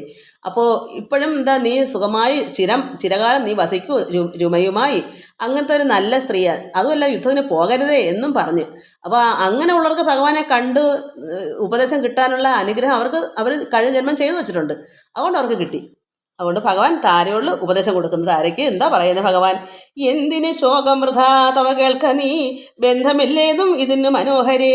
എന്തിനാ നീ ഇങ്ങനെ വിഷമിക്കുന്നത്? ഇതൊരു ബന്ധമുള്ള കാര്യമല്ല. എന്ന് വെച്ചാൽ നിന്റെ ഭർത്താവ് ദേഹമോ ജീവനോ തന്നെ, പരമാർത്ഥം എന്നോട് ചൊല്ലൂ, നീ നിന്റെ ഭർത്താവ് ദേഹമാണോ അതോ ജീവനാണോ? എന്താണ്? അറിവുള്ള പറയും ജീവനാണെന്ന് പറയും. അതായത് ദേഹം നിത്യമല്ലല്ലോ, എപ്പോഴും അത് വീണ് പോകും, നശിച്ചു പോകും. അതുകൊണ്ട് ഭഗവാൻ ചോദിക്കുന്നത് നിന്റെ ഭർത്താവ് ദേഹമാണോ ജീവനാണോ? തന്നെ പരമാർത്ഥം എന്നോട് ചൊല്ലു നീ. പഞ്ചഭൂതാത്മകം ദേഹം ഏറ്റവും ജഡം സഞ്ചിതം മാംസ രക്ത അസ്ഥി കൊണ്ടടോ, നിശ്ചേഷ്ട കാഷ്ടതുല്യം ദേഹം ഓർക്കുന്നത്. അങ്ങനെയുള്ള അസ്ഥിയും മാംസവും രക്തമൊക്കെ ഉള്ള ഇതെന്താ പറയുക, അത് നിശ്ചേഷ്ട കാഷ്ടതുല്യം ഈ ശരീരം, ഇങ്ങനെയുള്ള ഈ ദേഹം കാഷ്ടത്തിന് തുല്യം, വിറക് തടിക്ക് തുല്യമാണ്. അങ്ങനെയുള്ള ദേഹം ഓർക്ക നീ. നിശ്ചയാത്മാവ് ജീവൻ നിരാമയൻ, ആത്മാവാണെങ്കിലോ നിശ്ചയാത്മാവ് ജീവൻ എന്താണ്? നിരാമയനാണ്. അതിന് ഇല്ല ജനനം മരണമില്ല, അതിന് ജനനവും മരണമില്ലാത്ത ഒരു പരമാത്മാവിൻ്റെ അംശമായ ജീവനാണ്. ഇല്ല ജനനം മരണവുമില്ല, അല്ലലും ഉണ്ടാകായിക അത് നിലച്ചത്, അതിനൊരു അല്ലലോ ഇല്ല, അതൊന്നും അറിയുന്നതുമില്ല. നിൽക്കയുമില്ല നടക്കയുമില്ല, ദുഃഖ വിഷയവും അല്ലത് കേവലം, അത് നിൽക്കുന്നതല്ല, അത് നടക്കുന്നതല്ല, ദുഃഖ വിഷയവും അല്ലത് കേവലം. എന്താ അതിന്? സ്ത്രീ പുരുഷ ക്ലീബ ഭേദങ്ങളുമില്ല, താപശീതാദിയും ഇല്ലെന്നറിയുക. അതിന് സുഖദുഃഖമില്ല, ഉഷ്ണവും തണുപ്പുമില്ല. ഇതൊക്കെ മനസ്സിലാക്കൂ. അത് സർവകൻ ജീവൻ ഏകൻ പരൻ അദ്വയൻ അവ്യൻ ആകാശതുല്യൻ അലേപകൻ. ആകാശത്ത് തുല്യനാണ്, അത് ജീവൻ ഏകനാണ്, അത് പരൻ അദ്വയനാണ്, അവ്യയനാണ്, സർവകനാണ്. ശുദ്ധമായി നിത്യമായി ജ്ഞാനാത്മകമായ തത്വം ഓർത്തെന്ത് ദുഃഖത്തിന് കാരണം? ഇങ്ങനെയുള്ള ശുദ്ധമായിരിക്കുന്നതും നിത്യമായിരിക്കുന്നതും ജ്ഞാനാത്മകമായിരിക്കുന്ന ഈ തത്വം ഓർത്താൽ ഈ ദുഃഖത്തിന് കാരണമുണ്ടോ? താരേ പറയൂ. ഇത് സർവകനാണ്, അത് ജീവൻ ഏകനാണ്, ഒരേ ഒരു ഏകൻ, അദ്വൈതമായിരിക്കുന്ന പരമാത്മാവ് ഏകനാണ്, അതിൻ്റെ അംശമാണ് ഈ ജീവൻ, അത് ജ്ഞാനാത്മകമാണ്. ഈ തത്വം നമ്മൾ മനസ്സിലാക്കിയാൽ എന്താ ദുഃഖത്തിന് കാരണം? രാമവാക്യാമൃതം കേട്ടൊരു താരയും രാമനോട് ആശ ചോദിച്ചത്. പിന്നെയും വീണ്ടും താര ചോദിച്ചു, നിശ്ചേഷ്ട കാഷ്ടതുല്യം ദേഹമായതും സച്ചിതാത്മാ നിത്യനായത് ജീവനും, ദുഃഖ സുഖാദി സംബന്ധം ആർക്കെന്നുള്ളതൊക്കെ അരുൾ ചെയ്യുക വേണം ദയാനിധേ. അപ്പോൾ ചോദ്യങ്ങളായി. ഇനി അറിയാനുള്ള താല്പര്യമായി താരയ്ക്ക്. അല്പം നന്മ അങ്ങോട്ട് ഉള്ളിലോട്ട് ഇറങ്ങിയപ്പോൾ നമുക്ക് ചില ആഹാരങ്ങൾ വേണ്ട പറഞ്ഞ് നമ്മൾ വെച്ചുകൊണ്ടിരിക്കും.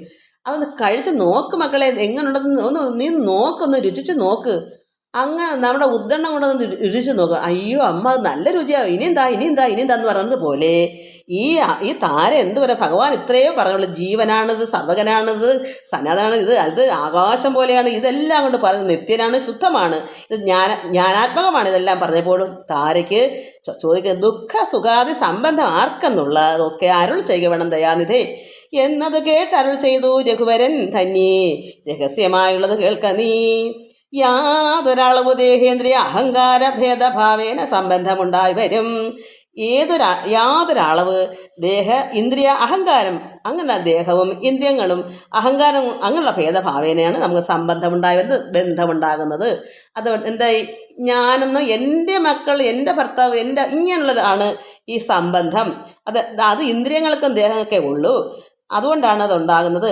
അത്ര നാളേക്കും ആത്മാവിന് സംസാരം എത്തും അവിവേക കാരണം. അതുകൊണ്ട് എന്ത് വരുന്നു, ഈ സംസാരം എന്നുള്ളതാണ് അപ്പോൾ നടക്കുന്നത് ഇവിടെ ഈ ലോകത്ത്. നമ്മൾ അങ്ങനെ ജീവിക്കുമ്പോൾ നമ്മൾ ഈ ദുരിതത്തിൽ, ഈ സംസാരത്തിൽ കിടന്ന് ഉഴലുവാണ്. അങ്ങനെ ഉണ്ടാകും നമുക്ക് അവിവേകമാണ് ഉണ്ടാകുന്നത്, വിവേകം ഇല്ലാതെ പോകും. അതാണ് കാരണം, നമുക്ക് അറിയാൻ പറ്റത്തില്ല. നമ്മളിങ്ങനെ മമത, എൻ്റെ വീട് ഇത്ര നന്നാക്കണം, അല്ലെ അത് ചെയ്യണം, ഇത് ചെയ്യണം, എനിക്ക് എന്തൊക്കെ ഇനി വേണം, ഇങ്ങനെയുള്ള ചിന്താഗതിയിൽ അതും ഇതും പറഞ്ഞിങ്ങനെ നടക്കുമ്പോൾ നമുക്ക് വിവേകം ഉണ്ടാകത്തില്ല.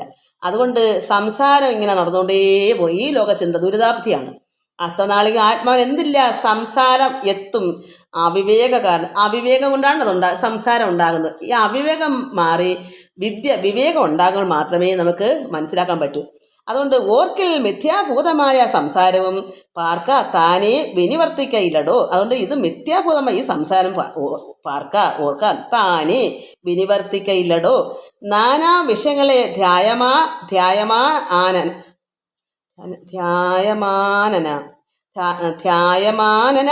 മാനവൻ എങ്ങനെ എന്നത് കേൾക്കുന്ന. നാനാ വിഷയങ്ങളെ ധ്യായമാനനാം മാനവൻ എങ്ങനെ എന്നതും കേൾക്കുന്നീ. ഒരു മാനവനായിട്ടുള്ള ഒരാൾ എങ്ങനെയാണ് ഇതിൽ മനസ്സിലാക്കും. നീ നാനാ വിഷയങ്ങളെ, ഈ ലോകത്തിലുള്ള വിഷയങ്ങളെ എങ്ങനെയാണെന്ന് മനസ്സിലാക്കൂ. മിഥ്യാഗമം നിജ സ്വപ്നേ യഥാതഥ. മിഥ്യാബോധം ഇതെല്ലാം നശിക്കുന്നതെന്നുള്ള അറിവ്, ഇത് സത്യമല്ല, ഇത് മിഥ്യയാണ്. മിഥ്യാഗമം നിജ സ്വപ്നെ സ്വപ്നം കാണുന്നത് പോലെയാണ്. സത്യമായുള്ളത് കേട്ടാലുമെങ്കിലോ സത്യം എന്താണെന്ന് നീ മനസ്സിലാക്കുക. അത് ഞാൻ പറയാം.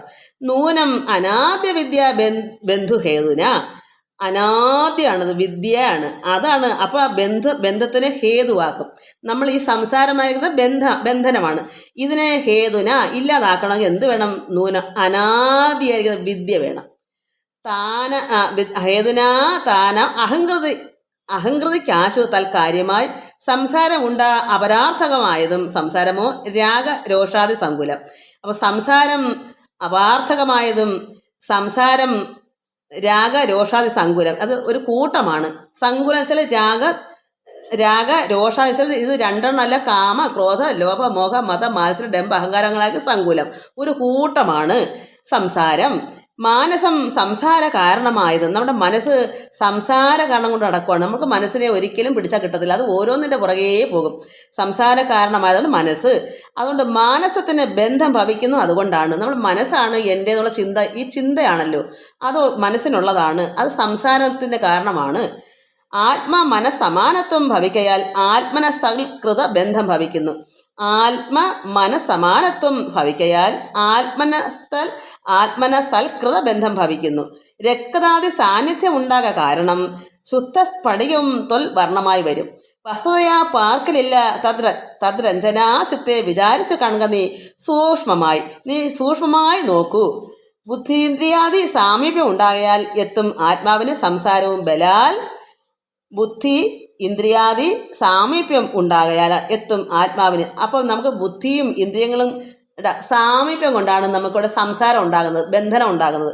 ഒരിക്കലും ഇന്ദ്രിയങ്ങളെ അടക്കാത്തത്തോളം കാലം ബുദ്ധിയും ഇന്ദ്രിയം കൂടെ ചേർന്ന് സാമീപ്യം കൂടിച്ചേർന്നുണ്ടാകുന്ന എന്താണ് ഈ ആത്മാവിന് സംസാരം ഉണ്ടാകുന്നത്. അത് ബലാൽ ആത്മസ്വലിംഗമായൊരു മനസ്സിനെ താല്പര്യമോട് പരിഗ്രഹിച്ചിട്ടല്ലോ സ്വഭാവങ്ങളായുള്ള കാമങ്ങളെ സത്വാദികളായ ഗുണങ്ങളാൽ ബദ്ധനായി സേവിക്കയാൽ അവശത്വം കലർന്നത്.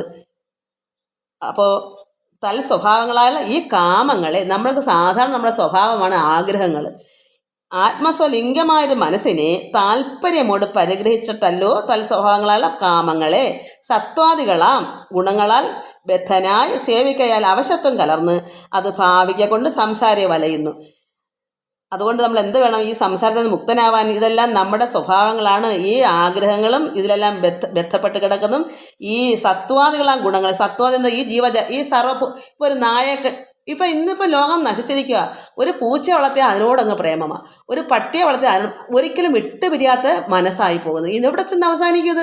ഇത് ഇങ്ങനെ മരിച്ചുപോയാൽ ആ മനസ്സിൽ കിടക്കുന്ന എന്താ പറയുക, ഒരാൾ പേരങ്ങ് മറന്നുപോയല്ലേ, ഭരതൻ മാനിനെ വളർത്തിയ പോലെ ഇരിക്കും.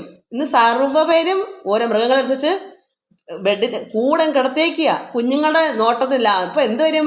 മരിച്ചു കഴിയുമ്പോൾ ഈ മനസ്സ് അതല്ലേ, അതിൽ ഒട്ടി ഒട്ടി കിടക്കല്ലേ, ബന്ധപ്പെട്ട് കിടക്കല്ലേ. പട്ടിയായാലെന്താ, പൂച്ചയായാലെന്താ, മനുഷ്യരെന്താ, ഒട്ടി കിടക്കുക. മരിച്ചു കഴിയുമ്പം ഇവരൊക്കെ നല്ല നായ്ക്കളായിട്ട് വരും, നല്ല പൂച്ചയായിട്ട് വരും. ഇതേ ഉള്ളു സംഭവം. ഭരതൻ എങ്ങനെയാ മാനായിട്ട് വന്നത്? ഇതുപോലെ സ്നേഹമായിരുന്നു.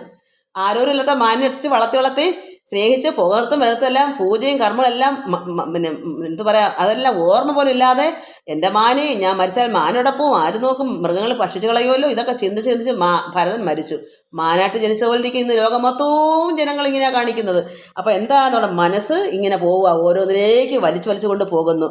അതുകൊണ്ട് എന്ത് വരുന്നത്? സേവിക്കയിൽ അവശത്വം കലർന്നത് അത് ഭാവിയെ കൊണ്ട് സംസാരം വലയുന്നു. നമ്മളിങ്ങനെ ഈ സംസാരത്തിൽപ്പെട്ട് ഓരോരോ കർമ്മങ്ങൾ കൂടി വരുവാണ്. മനസ്സിന് ഒരു സ്വച്ഛതയില്ല, ഒരു എന്താ പറയുക, സമാധാനമില്ല. ഒരു മക്കളെ കൊണ്ട് ഗുണമില്ലാത്ത ഈ മാതാപിതാക്കളാണ് ഈ പട്ടികളെ കൂടുതലും വളർത്തുന്നത്. ഒന്നീ മക്കളോട് മമത, അല്ലെങ്കിൽ പട്ടിയെടുത്ത് മമത. എങ്ങനായാലും ദോഷത്തിൽ തന്നെ വലയുവാണ്, സംസാരത്തിൽ കൊണ്ട് വലയുവാണ്. സംസാരെ വലയുന്നു. ആദോ മനോഗുണാൻ സൃഷ്ടുവ തതസ്ഥത വേദം വിധിക്കും ബഹുവിധ കർമ്മങ്ങൾ ശുക്ലരക്തത അസിത ഭേദഗതികളായി മിക്കതും തൽസമാന പ്രഭാവങ്ങളായി ഇങ്ങനെ കർമ്മവശേന ജീവൻ ബലാലെങ്ങും ആഭൂതപ്ലവം ഭ്രമിച്ചിടുന്നു. ഇങ്ങനെ ഈ കർമ്മങ്ങൾ കൊണ്ടാണ് നമ്മൾ ഓരോന്ന് വളർത്തുമ്പോൾ അതിൻ്റെ സ്നേഹമാകുന്ന വാസന. ഈ വാസന കിടക്കുന്നതോളം കാലം എന്ത് വരും? പട്ടിക്കെന്ന് വന്നാൽ എന്തൊരു നിലവിളിയാ. ഇതിന്നെല്ലാം മോചനം വേണമെങ്കിൽ എന്ത് വേണം? നമ്മൾ പരമാത്മാനെ അറിയണം. നമുക്ക് ഈ സ്നേഹം ഇവിടെ കൊടുക്കണം, ഈശ്വരന് കൊടുക്കണം. നമുക്ക് അപ്പോൾ അതിൽ ആനന്ദം ഉണ്ടാകും. അത് പരമാത്മാനെ കിട്ടിയ ഈ പട്ടിയോ പൂച്ചയോ ഒന്നും നമുക്ക് യാതൊന്നും തോന്നൂല, മക്കളോടും തോന്നൂല, ഒന്നും തോന്നൂല. ഇതിപ്പം ഈശ്വരനെ അറിയാണ്ട് ജനങ്ങളെല്ലാം ഇങ്ങനെ ഇതിൻ്റെ പുറകെ പോകുക, ഈ സംസാരത്തിൽ കിടന്ന് വലയുക. ഇങ്ങനെ കർമ്മവശേന ജീവൻ എന്ത് ചെയ്യുന്നു? ബലാലങ്ങ് ആഭൂതപ്ലവം ഭ്രമിച്ചിടുന്നു. എന്താ? ഭൂതങ്ങളുടെ നാശമായ പ്രളയം വരെ ഇതാണ് സംഭവം. ജനിച്ചും മരിച്ചും എന്നാണ് നമുക്ക് പ്രളയം വരുന്നത്, അതുവരെ ഭൂതങ്ങളുടെ ഇവിടെ എന്തെല്ലാം ഒരു പൂച്ചയായാലും ഇതെല്ലാം ഭൂതങ്ങളാണ്. നമ്മുടെ മനസ്സിൻ്റെ വാസന പോലെ ഒരിക്കലും നമുക്ക് കരകയറാൻ പറ്റത്തില്ല. ഭൂതങ്ങളുടെ നാശമായ പ്രളയം എപ്പോൾ ഉണ്ടാകുന്ന അതുവരെ നമ്മളിങ്ങനെ പോകും. ഇങ്ങനെ നമ്മുടെ കർമ്മത്തിൻ്റെ സ്വഭാവം കൊണ്ടാണ് കർമ്മവശേന ഈ കർമ്മങ്ങൾ ചെയ്ത് അതിനാണ് ഭഗവാൻ പറഞ്ഞേക്കുന്നത്, നിങ്ങൾ കർമ്മം ചെയ്യൂ, ഫലം ആഗ്രഹിക്കാതെയും. മമത, എൻ്റെ നായ, എനിക്കുള്ള മക്കളെക്കാളും എനിക്കിതാ, അപ്പോഴത്തെ ഒരു ആഗ്രഹവും സ്നേഹവും. പക്ഷേ ഇത് ഭാവിയിൽ എന്തായിത്തീരും അതവർ ചിന്തിക്കുന്നില്ല. ഇതൊക്കെ വായിച്ച് പഠിച്ചിട്ടുള്ളവരാരും അങ്ങനെ സ്നേഹിക്കത്തില്ല. വളർത്താം, പക്ഷെ നമുക്ക് നമ്മുടെ ഉള്ളം വിട്ടുള്ള ഒരു മമത പാടില്ല. പട്ടിക്ക് എന്തെങ്കിലും വേദന എന്നാൽ ഹൃദയം തളരുന്ന വേദനയാണ് ഈ ഉടമസ്ഥന്. അതെന്താ കാരണം? അതിലേക്ക് ഇഴിഞ്ഞിറങ്ങുന്നുണ്ടല്ലേ. ആ ഇറങ്ങൊക്കെ നമ്മുടെ ഈശ്വരനോട് ഇഴിഞ്ഞിറങ്ങും. അപ്പോൾ എല്ലാ കർമ്മവും ആ പട്ടിയെ വളർത്തി അതിനെല്ലാം കൊടുക്കുക, അതെല്ലാം ഭഗവാനെ അർപ്പിച്ച് ചെയ്യണം. ഒരു നാക്കെടുക്ക പ്രാണിയല്ലേ, ഇന്ന് നന്നായിട്ട് വളർത്തിയിട്ട് കൊണ്ട് റോഡിൽ കളയും വേണ്ടെങ്കിൽ അത് യഥാർത്ഥമാണോ? അത് പാപമല്ലേ. അപ്പം നല്ല നീതിമാനായി നമ്മൾ ജീവിക്കണം. ഒന്നിനെയും അങ്ങനെ വളർത്തിയിട്ട് ഇതിനെ കണ്ടാ ദുഃഖം കാണിക്കാതെ അതിനെ എങ്ങനെ വെച്ചാൽ അതിനെ നന്നാക്കി ജീവിപ്പിക്കാനും വേണം. നീതി വേണം, അതിനോട് താല്പര്യം വേണം. അത് ജീവനാ നമ്മൾ കാണണം, അതിനെല്ലാം കൊടുക്കണം, എല്ലാം നോക്കണം. പക്ഷെ അതിനോട് ഇത്രയും അങ്ങോട്ട് വാത്സല്യം വന്നാൽ നമ്മൾ പ്രളയം വരെ ഇങ്ങനെ കർമ്മവശന ഇങ്ങനെ കിടന്നുകൊണ്ടിരിക്കും. ഇങ്ങനെ കർമ്മവശന ജീവൻ ബലാൽ എങ്ങ് ആഭൂതപ്ലവം ഭവിച്ചത് മരണം വരെ, പ്രളയം വരെ നമുക്കിതാണ്. ഒരു കുമള വരും, പൊട്ടും, അത് ജനിക്കും മരിക്കും, ഒരിക്കലും നിർത്തില്ല. പിന്നെ സമസ്ത സംഹാരകാലേ ജീവൻ അന്നും അനാദ്യ വിദ്യാവശം പ്രാപിച്ച് തിഷ്ടത്യഭിനിവേശത്താൽ പുനരഥ സൃഷ്ടികാലേ പൂർവവാസനയാ സമം ജായതേ ഭൂയോ ഘടീ യന്ത്രവത്സ സദാ മായാബലത്താൽ അത് ആർക്കൊഴിക്കാമടോ. ഈ മായ കൊണ്ട് നമുക്ക് ആർക്കും ഒഴിക്കാൻ പറ്റുന്ന കാര്യമേ അല്ല. ഇതാണ് മായ. നമ്മൾ ഒരിക്കലും നമുക്ക് മുക്തിയാവാൻ പറ്റത്തില്ല. മുക്തനാവണമെങ്കിൽ ഭഗവാൻ പറഞ്ഞതനുസരിച്ച് നമ്മൾ കഴിഞ്ഞേ പറ്റും. എല്ലാം ഈശ്വരനെ അർപ്പിച്ച് ചെയ്യുക, മമത വിടുക, എൻ്റെ എന്നുള്ള മമത വിടുക. എല്ലാം നമുക്ക് ആകാം, എല്ലാത്തിനെയും വളർത്താം. അതിനെ ഒരു പരിധിവരെ ഒരു ജീവനാണെന്ന് നമുക്ക് സ്നേഹിക്കാം, എല്ലാം സമത്തോടെ. ഒരു മകനെ സ്നേഹിക്കുന്ന പോലെ ഒരു പട്ടിയെ സ്നേഹിക്കാം. എല്ലാം എന്താ അത് എൻ്റെ എന്നുള്ള രീതിയിൽ അങ്ങോട്ട് ചെയ്യാതിരുന്നാൽ മതി. ഇതെല്ലാം നമ്മെ പോലെ കാണാം. നമുക്ക് ഞാൻ എങ്ങനെയെന്ന് എന്നെ സ്നേഹിക്കാം, എനിക്ക് അവനെ സ്നേഹിക്കാം. എല്ലാം കൊടുത്തും ഒരു ദോഷാർക്കും ചെയ്യാതെയും അതിനെ നമ്മുടെ ഉള്ളം അങ്ങോട്ട് വിട്ടുകൊടുത്ത് അതേ ഞാനെന്ന് പറഞ്ഞിരുന്നാൽ അതൊന്ന് മരിച്ചാൽ നമ്മൾ ദുഃഖിക്കും, കരയും. നമ്മൾ മരിച്ചാൽ അതും ദുഃഖിക്കും, കരയും. ഇങ്ങനെയുള്ള രീതിയിൽ പൊക്കോണ്ടേയിരിക്കും. അതുകൊണ്ട് മായാബലത്താൽ ആർക്കൊഴിക്കാൻ വേണ്ട, ഇത് ആർക്കും മായയുടെ ബലം കൊണ്ട് ഇത് മാറ്റാൻ പറ്റുന്നില്ല. യാതൊരിക്കൽ നിജ പുണ്യവിശേഷണ ചേതസി സത്സംഗതി ലഭിച്ചിടുന്നു. അപ്പോൾ സജ്ജന സംഗമം കൊണ്ട് മാത്രമേ ഇവിടുന്ന് ഒഴിയാൻ പറ്റൂ. ഈ ദുരിതത്തിൽ നിന്ന് മാറണമെങ്കിൽ മനസ്സ് ചേതസി ഈ യാതൊരിക്കൽ നിജ പുണ്യവിശേഷണം നമ്മൾ എപ്പോഴും ഇത് പുണ്യങ്ങളായി ചെയ്ത് മനസ്സ് സംഗതി ലഭിച്ചിടുന്നു. മൽഭക്തനായ ശാന്താത്മാവിന് പുനരെപ്പോൾ അവൻ മത് വിഷയാൻ ദൃഢം ശ്രദ്ധയുമുണ്ടാ കഥാശ്രവണേ മമ ശുദ്ധ സ്വരൂപ വിജ്ഞാനവും ജായതേ. അപ്പോൾ ഈശ്വരനെ അറിയുക, സത്സംഗത്തിൽ കൂടി ഭഗവാനെ അറിയുകയും എപ്പോഴാണ് മത് വിഷയം നമ്മുടെ മതിയുടെ വിഷയമാ അതെല്ലാം ദൃഢം ശ്രദ്ധ എവിടെ ഉണ്ടാകണം? കഥാശ്രവണ ഭഗവാന്റെ കഥകളിൽ ആ മമത ഭഗവാനിലേക്ക് കൊടുക്കണം. സജ്ജന സംഗമമൊക്കെ ചെയ്ത് ഭഗവാനിൽ അർപ്പിച്ചാൽ മാത്രമേ നമുക്ക് ഈ ദുരിതത്തിൽ നിന്ന് മാറാൻ പറ്റില്ല. ഒരിക്കലും ഇത് നീണ്ടിങ്ങനെ പോകുന്നതല്ല, പ്രളയം വരെ ഇങ്ങനെ കിടക്കുമെന്നല്ലാതെ ഒരു രക്ഷയില്ല. മൽഭക്തനായ ശാന്താത്മാവിന് പുനരെപ്പോൾ അവൻ മൽ വിഷയാം ദൃഢം ശ്രദ്ധയുമുണ്ടാം കഥാശ്രവണേ മമ ശുദ്ധ സ്വരൂപ വിജ്ഞാനവും ജായതേ. അങ്ങനെ നമുക്ക് ശുദ്ധമായിരിക്കുന്ന പരമാത്മജ്ഞാനം, അരൂപിയാകുന്ന ഈശ്വരൻ്റെ ആ ജ്ഞാനവും ജായതേ ഉണ്ടാകൂ. സൽ ഗുരുനാഥ പ്രസാദന മാനസേ മുഖ്യ വാക്യാർത്ഥ വിജ്ഞാനം ഉണ്ടായി. അപ്പോൾ നമുക്ക് ഭഗവാനുള്ള സൽ ഗുരുനാഥ പ്രസാദന, ഇപ്പോൾ ശ്രീരാമനാണെങ്കിലും ശ്രീകൃഷ്ണനാണെങ്കിലും അല്ലെ യഥാർത്ഥ ഒരു ഗുരുവാണെങ്കിലും ആ ഈശ്വരൻ്റെ പ്രസാദം കൊണ്ട് ഒരു ഗുരുവിന് എങ്ങനെയാണ് ആ ഒരു പ്രസാദം കൊണ്ട് മാനസേ മുഖ്യ വാക്യാർത്ഥ വിജ്ഞാനം ഉണ്ടായി വരും. നമുക്കപ്പോൾ അറിവുണ്ടായി വരും. അപ്പോൾ അപ്പോഴേ നമുക്ക് ഈ പൂച്ചയും പട്ടയും നമുക്ക് വളർത്താം, അതിനെല്ലാം കൊടുക്കാം. പക്ഷെ നമുക്ക് ഈ ഭരതൻ സ്നേഹിച്ചതുപോലെ തോളേക്കൊണ്ട് നടക്കത്തില്ല. ഇതൊന്ന് തോളേക്ക് എന്തൊക്കെയാ എനിക്ക് കാണാൻ സന്തോഷമേ ഉള്ളൂ. പക്ഷേ മനസ്സ് അതിലോട്ട് പോകരുത് മക്കളെ, ഒരിക്കലും അങ്ങനെ ആകരുത്. എന്തുമാത്രം ദുഃഖമെന്നൊന്ന് ആലോചിച്ചത് നിങ്ങളിപ്പോൾ അറിയത്തില്ല. അത് നമ്മൾ മരിക്കുമ്പോൾ നമുക്ക് വാസന അതിൽ കിടക്കും. പിന്നെ അതായിട്ട് നമ്മൾ ജനിച്ചു വരും. അതുകൊണ്ടാണ് ഒരു മൃഗമായിട്ട് എന്തിനാണ് ജനിക്കുന്നത്? ഭരതന് വന്നാൽ നമുക്ക് ഭാഗത്ത് വായിക്കാനുണ്ടോ? മാനായിട്ട് വന്നു. പക്ഷെ ഭരതൻ ഭക്തനൊക്കെ അറിവുള്ളവനാണ്ട് അദ്ദേഹത്തിന് ഉള്ള അറിയാറുന്നത് മാനാണെന്ന്. പെട്ടെന്ന് തന്നെ അയാൾ അതിൽ നിന്ന് മോചിച്ച് അവിടെ മുഖ്യ വാക്യാർത്ഥ വിജ്ഞാനം ഉണ്ടായി വരും. ദേഹേ ഇന്ദ്രിയ മനപ്രാണാദികളിൽ നിന്ന് ആഹന്ത വേറൊന്ന് നൂനം ആത്മാവ് അത് സത്യം ആനന്ദമേകം അദ്വയം നിത്യം നിരുപമം നിഷ്കളം നിർഗുണം ഇത് അറിയുമ്പോൾ മുക്തനാം. അപ്പോഴേ സത്യം അയോദിതം അങ്ങനെ നമ്മൾ എപ്പോഴാണ് അറിയുന്നത്? ഇതെല്ലാം മനസ്സിലാക്കുമ്പോൾ, ഇത് നമ്മൾ പഠിക്കുമ്പോൾ. ഇപ്പം ഞാൻ ഇത് വായിച്ച് മനസ്സിലാക്കൊണ്ട് എനിക്കറിയാം, ഒരു മൃഗത്തിനെ എനിക്ക് പട്ടേ അറിയാം. മൃഗത്തിനെ വളർത്തത്തിൽ എന്നല്ല എൻ്റെ അർത്ഥം, അതിനൊന്നും കൊടുക്കത്തിൽ എന്നല്ല, സ്നേഹിക്കത്തില്ല എന്നും അല്ല. നമുക്ക് എല്ലാവരും ഒന്നുപോലെ സ്നേഹിക്കണം. ഇപ്പം എൻ്റെ മനസ്സിൽ ഞാനൊരു നായ ഇവിടെ വളർത്തിയപ്പം അന്യൊരു പട്ടിക്ക് ഇവന് വീട്ടിലുള്ള പട്ടിക്ക് കൊടുക്കാനേക്കാളും അതിന് കൊടുക്കും. കാരണം ആരോരും ഇല്ലാതെ അടിച്ചിറക്കി എല്ലാം തോലുമായി വന്നപ്പോൾ അതിനെ ഞാൻ സ്നേഹിച്ച് അതിന് ആഹാരം കൊടുത്തു. സമഭാവന, സമദൃഷ്ടി. എൻ്റേതൊന്നും നിൻ്റേതൊന്നും ഇല്ലാത്തൊരു അതുമല്ല, നമ്മൾ വളർത്തുന്ന പട്ടിയെ കൊടുക്കുന്നതിനാൽ കൂടുതൽ മറ്റതിന് കൊടുക്കുമായിരുന്നു. കാരണം അത്രയ്ക്ക് അത് എല്ലുമുട്ടും ആയിപ്പോയി. അങ്ങനെ നമുക്ക് സ്നേഹിക്കാം. എങ്ങനെ? അതിനെന്താ പറയുക, അതിന് ഈ സ്നേഹമല്ലത്, അതൊരു കാരുണ്യമാണ്, ഒരു ദയയാണ് മൃഗങ്ങളോടോ മനുഷ്യരോടൊക്കെ കാണിക്കുന്നത്. അത് നമുക്ക് എല്ലാവർക്കും ആകാം. അല്ലാതെ എൻ്റേതെന്ന് പറഞ്ഞ് സ്വന്തം മക്കളെ പോലെ നമ്മളെ സ്വന്തം പട്ടിയെ മാത്രം എടുത്ത് മമത കാണിച്ചാൽ അതുപോലെ നമ്മൾ ജനിക്കേണ്ടി വരും. എല്ലാവരും ഒന്നുപോലാക്ക്. അപ്പം ദൈവം എല്ലാം കൂടെ ജനിക്കാൻ പറ്റുമോ? സർവ്വതും ഏകമായി കാണും, ഒന്നായി എല്ലാത്തിനെയും നമ്മൾ ഒന്നുപോലെ കാണും. അപ്പോൾ അങ്ങനെ നമ്മൾ സ്നേഹിച്ചാൽ പോലും ഈശ്വരൻ എന്ത് ചെയ്യും? എല്ലാം ഇപ്പോൾ കാക്കയും പൂച്ചയും പട്ടിയും എല്ലാം കൂടെ നമ്മൾ ജനിക്കാൻ പറ്റുമോ? അതിൻ്റെ അർത്ഥം എന്താണ്? എല്ലാം സമഭാവനയായിട്ട് നമ്മൾ സമദൃഷ്ടിയായിട്ട് കാണണം. അങ്ങനെ കാണുമ്പോൾ എന്ത് വരും? ദേഹേ ഇന്ദ്രിയ മന പ്രാണാദികളിൽ നിന്ന് ആഹന്ത വേറൊന്ന് നൂനമാത്മാവത്. അപ്പൊ ഇതിൽ ഈ ദേഹവും ഇന്ദ്രിയത്തിനും പ്രാണാദികളിൽ നിന്ന് എന്ത് വരും? വേറായിട്ട് നിൽക്കും. വേറൊന്നുണ്ട്. അതെന്താണ്? നൂന ആത്മാവ്. ആത്മാവ് അത് സത്യമാണ്. അത് ആനന്ദം, ഏകം പരം അദ്വയമാണത്. അപ്പൊ ആനന്ദമാണ്, അത് അദ്വയനാണ്, അത് നിത്യമാണ്, നിരുപമം, നിഷ്കളം, നിർഗുണം. യുദ്ധം അറിയുമ്പോൾ, ഇത് മനസ്സിലാക്കുമ്പോൾ മുക്തനാം. അപ്പോഴേ സത്യം മയോദിതം, സത്യം മയോദിതം. അപ്പോൾ മനസ്സിലാക്കും എന്തവരാണ് ഈ ഞാൻ പറയുന്നത് സത്യമാണ്, സത്യമാണ്. യാതൊരുത്തൻ വിചാരിക്കുന്നത് ഇങ്ങനെ ചേതസ് ഈ സംസാര ദുഃഖം അവനില്ല. ഇങ്ങനെ ആരാണ് ചിന്തിക്കുന്നത്? അവന് ഈ സംസാരത്തിൽ ദുഃഖമില്ല. ഇപ്പം ഞാൻ ഈ പറഞ്ഞത് നമ്മൾ എങ്ങനെ പ്രവൃത്തിയിൽ കൊണ്ടുവരും? അപ്പം അങ്ങനെയുള്ളവർക്ക് പട്ടിയെ വളർത്താം, എല്ലാം നമ്മൾ അതിനെ ഒട്ടുന്നില്ല, ബന്ധപ്പെടുന്നില്ല. ഒരു ജീവനെ നമ്മൾ വേണ്ടത് കൊടുത്ത് എല്ലാം ചെയ്യുന്നു, അത്രയേ ഉള്ളൂ. അങ്ങനെ ഉള്ളവർക്ക് യാതൊരുത്തൻ വിചാരിക്കുന്നത് ഇങ്ങനെ ചേതസി, അങ്ങനെ ഞാൻ ഈ പറഞ്ഞ പോലെ ചിന്തിച്ചാൽ സംസാര ദുഃഖം അവനില്ല. ഈ ലോകത്തുള്ള ദുഃഖം വരത്തില്ല. ഒരു പട്ടി മരിച്ചെന്ന് പറഞ്ഞ് നമുക്ക് ദുഃഖം ഉണ്ടാവില്ല. ഒരു പൂച്ച, നമ്മൾ ആരായാലും, സ്വന്തം മക്കളായാലും ആരായാലും, എന്താ കാരണം? മമതയില്ല. അതുകൊണ്ട് അങ്ങനെ വിചാരിക്കുന്നത് ചേതസ് സംസാര ദുഃഖം അവനില്ല, ബന്ധനമില്ല, കെട്ടുകളെല്ലാം അറുത്ത് കളഞ്ഞു. നീയും മയാ പ്രോക്തം ഓർത്ത് വിശുദ്ധയായി മായാ വിമോഹം കളക മനോഹരി. താരെ നിനക്കും ഇതുപോലെ ചെയ്യൂ.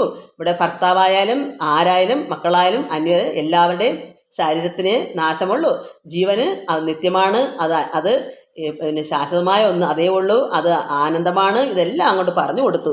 അതുകൊണ്ട് എന്ത് പറയുന്നു?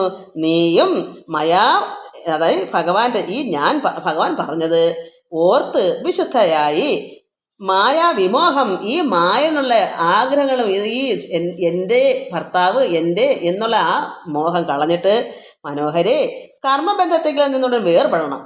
ഇങ്ങനെയുള്ള കർമ്മബന്ധത്തിൽ നിന്ന് എല്ലാ കർമ്മവും ചെയ്യാൻ ബന്ധപ്പെടാതിരുന്നാൽ മതി. നമ്മൾ മരിക്കോളം നമുക്ക് എന്ത് ജോലിയും ചെയ്യാം. അതിലേക്ക് കെട്ടി ഇത് ഞാൻ ചെയ്താൽ എനിക്ക് ഇന്നത് കിട്ടും, അതെനിക്ക് നാളെ ഇന്നതാവും, അതാവും, ഇതല്ലേ എൻ്റെ മക്കൾക്ക്, അത് അങ്ങനെയുള്ള ചിന്താഗതികളില്ലാതെ എല്ലാം ഈശ്വരാർപ്പണമായി എന്താണ് നമുക്ക് അന്നുള്ള കർമ്മങ്ങൾ അതെല്ലാം നമ്മൾ ചെയ്തുകൊണ്ട് പോവുക. മനസ്സിനകത്ത് ഒന്നും പിടിച്ച് വെച്ച് കെട്ടിവെക്കണ്ട. കർമ്മബന്ധത്തിൽ നിന്നുള്ള വേർപെട്ട് നിർമ്മല ബ്രഹ്മണി തന്നെ ലയിക്കുക. നിർമ്മല ബ്രഹ്മണി ലയിക്കണമെങ്കിൽ എല്ലാത്തിൽ നിന്നും വേർപെടണം. ചിത്തേ നിനക്കു കഴിഞ്ഞ ജന്മത്തിങ്കിൽ എത്രയും ഭക്തി ഉണ്ട് എങ്കിൽ അതുകൊണ്ട് ഇവിടെ ചിത്തേ നിന്റെ മനസ്സിൽ കഴിഞ്ഞ ജന്മത്തിങ്കിൽ എത്രയും ഭക്തി ഉണ്ട്. ആരില്? എങ്കൽ ശ്രീരാമങ്കൽ, പരമാത്മാവായ നാരായണനെങ്കൽ, അല്ലെങ്കിൽ ഈശ്വരനെങ്കിൽ ഏതെങ്കിലും ഒരു രൂപത്തിൽ. ഇപ്പോൾ ശ്രീരാമൻ എന്ന് പറയുമ്പോൾ ശ്രീരാമനെ മാത്രമല്ല, അത് പരമാത്മാവായ കൃഷ്ണനെന്നോ രാമനെന്നോ മുരുകനെന്നോ എന്തോ പേര് പറയൂ, എല്ലാം പരബ്രഹ്മമായിരിക്കുന്ന ആ പരബ്രഹ്മണി തന്നെ. അതെന്താ കഴിഞ്ഞ ജന്മത്തിൽ നീ അങ്ങനെയുള്ള ഒരു ഭഗവാങ്കൽ, ദൈവത്തിൽ, ഈശ്വരങ്കിൽ ഭക്തി ഉള്ളത് കൊണ്ട് എനിക്ക് രൂപവും ഏവം നിനക്ക് കാട്ടി തന്നു. ഈ ഭഗവാന്റെ രൂപം, ഏതെങ്കിലും ഒരു രൂപം. ഇപ്പം ഇവിടെ രാമായണം വായിച്ചുകൊണ്ട് ശ്രീരാമ രൂപം എന്ന് പറയും. ഇങ്ങനെ ഒരു ഭക്തിയുള്ള ആൾക്കൊരു ശ്രീകൃഷ്ണ ഭാഗവതം വായിച്ചാൽ നമ്മൾ ശ്രീകൃഷ്ണൻ എന്ന് പറയാം. അതുകൊണ്ട് നിങ്ങൾ തെറ്റിദ്ധരിക്കരുത്, അയ്യോ ഇപ്പം ശ്രീരാമനെ പറയുന്നത്, നാളെ ഞാൻ കൃഷ്ണനെ പറയുന്നത്. എല്ലാം ഒന്നാ മക്കളെ. എല്ലാം നമുക്ക് ഭഗവാൻ പരമാത്മാവിൻ്റെ നാനാ നാമങ്ങളാണ്. അനുസരിച്ച് രൂപം എടുത്തത് കൊണ്ട്, മായാൽ ഭഗവാന്റെ വിഷ്ണുമായ കൊണ്ട് ശരീരം എടുത്തുകൊണ്ടാണ് ഓരോ പേര് വന്നത്. അല്ലെങ്കിൽ പേരൊന്നും ഇല്ലാത്ത അരൂപിയാണ്, അതിന് ആനന്ദം എന്നായിരിക്കും പേര്. കാരണം പരമാത്മാവ് ആനന്ദ സ്വരൂപനാണ്, നമുക്ക് ആനന്ദം എന്ന് വേണമെങ്കിൽ വിളിക്കാം. അല്ലെങ്കിൽ ഭഗവാൻ സ്നേഹമാണ്, ദയ, കരുണ, ഇതൊക്കെ ഭഗവാന്റെ നാമധേയങ്ങളാണ്. പക്ഷേ രാമ എന്നും കൃഷ്ണ എന്നൊക്കെ വിളിക്കുന്നത് എന്താണെന്ന് പറയുമ്പോൾ ആ പരബ്രഹ്മം രൂപം എടുത്തുകൊണ്ടാണ്. ഇപ്പം രൂപമൊക്കെ പോയി അവിടെ നിന്നെല്ലാം വിട്ട് പോയില്ലേ ആ കാരണത്തിലേക്ക്, മൂലത്തിലേക്ക്. പിന്നെ എന്നാലും നമ്മൾ ഇവിടെ അവതരിച്ചുകൊണ്ട് ഈ രൂപം നമ്മുടെ ചിന്തയിൽ വരുന്നത്. ധ്യാനിക്കുമ്പോൾ കൃഷ്ണനോ ശ്രീരാമനോ ഒക്കെ ആ രൂപം നമുക്ക് വരും, അത്രയേ ഉള്ളൂ. അതുകൊണ്ട് ചിത്തേ നിനക്ക് കഴിഞ്ഞ ജന്മത്തെങ്കിൽ എത്രയും ഭക്തി ഉണ്ട് എങ്കൽ അതുകൊണ്ട് രൂപവും ഏവം നിനക്ക് കാട്ടുന്നത്. അതുകൊണ്ടാണ് ഭഗവാന്റെ രൂപം നിനക്ക് താരയ്ക്ക് കാട്ടിക്കൊടുത്തത്. താപം ഇനി കളഞ്ഞാലും അശേഷം നീ നിന്റെ ദുഃഖങ്ങളെല്ലാം അശേഷം മാറ്റൂ. മദ്രൂപം ഈ ദൃശ്യം, എൻ്റെ ഈ രൂപം ഇതുപോലെ, ഈ ദൃശ്യം ഇതുപോലെ കണ്ട് ധ്യാനിച്ചു കൊള്ളുകയും വചനത്തെ, എൻ്റെ വചനത്തെ, എന്താ ഭഗവാൻ പറയുന്ന വചനം, അത് വിചാരിച്ചു കൊള്ളുകയും ചെയ്താൽ നിനക്ക് മോക്ഷം വരും നിർണയം. കൈതവുമല്ല പറഞ്ഞത് കേവലം, ഇത് കള്ളമല്ല, ഈ പറയുന്നത് സത്യമാകുന്നു. ശ്രീരാമവാക്യം ആനന്ദേനെ കേട്ടത് താരയും വിസ്മയം കൊണ്ട് വണങ്ങിനാൾ. സന്തോഷമായിട്ട് അത്രമാത്രം ഇത് കിട്ടാത്തൊരു കാര്യമാണ്. പെട്ടെന്ന് ഇങ്ങനൊരു അനുഭവം കിട്ടുന്നത് അവരറിഞ്ഞില്ല. ഈ ഒരു ബാലയുടെ വധത്തോടുകൂടി ഭഗവാനെ കണ്ടുകിട്ടാനും ഭഗവാന്റെ ഉപദേശം കേൾക്കാനും അവരാകെ മാറി മറിഞ്ഞു. അവരുടെ പഴയ സ്വഭാവങ്ങളെല്ലാം മാറി പരമാത്മാവിൽ ലയിക്കുന്ന ഒരു അവസ്ഥയായി മാറി. എത്ര പെട്ടെന്നാണ്! ഒരു നിമിത്തം വന്നു. ഒരു നിമിത്തം ഇതാണ് സംഭവിച്ചത്. അത് ചില ഭക്തന്മാർക്ക് ഭഗവാൻ വിചാരിക്കുന്ന ചില നിമിത്തങ്ങൾ കൊടുക്കുമ്പോൾ തിരിഞ്ഞ് ഭഗവാനിലേക്ക് വരാനുള്ളൊരു അവസരം. അതുകൊണ്ട് ശ്രീരാമവാക്യം ആനന്ദേന തന്നെ കേട്ട് ഒരു താരയും വിസ്മയം പൂണ്ടു വണങ്ങിനാൾ. മോഹം അകന്നോ തെളിഞ്ഞതോ ചിത്തവും. എല്ലാ ആഗ്രഹങ്ങളും ഒന്നും പിന്നില്ല. ഈ പ്രപഞ്ചത്തിലുള്ള എല്ലാ ആഗ്രഹവും പോയിട്ട് അകന്ന് തെളിഞ്ഞ് ചിത്തം പ്രകാശിച്ചിട്ട് ദേഹ അഭിമാന ദുഃഖവും പോകില്ല. ദേഹാഭിമാനം നമുക്ക് മുന്നേ അതാ പോകേണ്ടത്. നമുക്കിന്ന് എല്ലാവർക്കും ദേഹാഭിമാനം ഉള്ളത്. ഒരിക്കലും ഒരു ഭക്തന് ദേഹാഭിമാനം പാടില്ല. കാരണം അതിലേക്ക് ശ്രദ്ധ പോയാൽ നമുക്ക് ഒരിക്കലും ആത്മസുഖത്തിലേക്ക് പോകാൻ പറ്റില്ല. അതുകൊണ്ട് മോഹം അകന്ന് തെളിഞ്ഞതു ചിത്തവും ദേഹാഭിമാനത്തെ ദുഃഖവും പോക്കിനാൾ.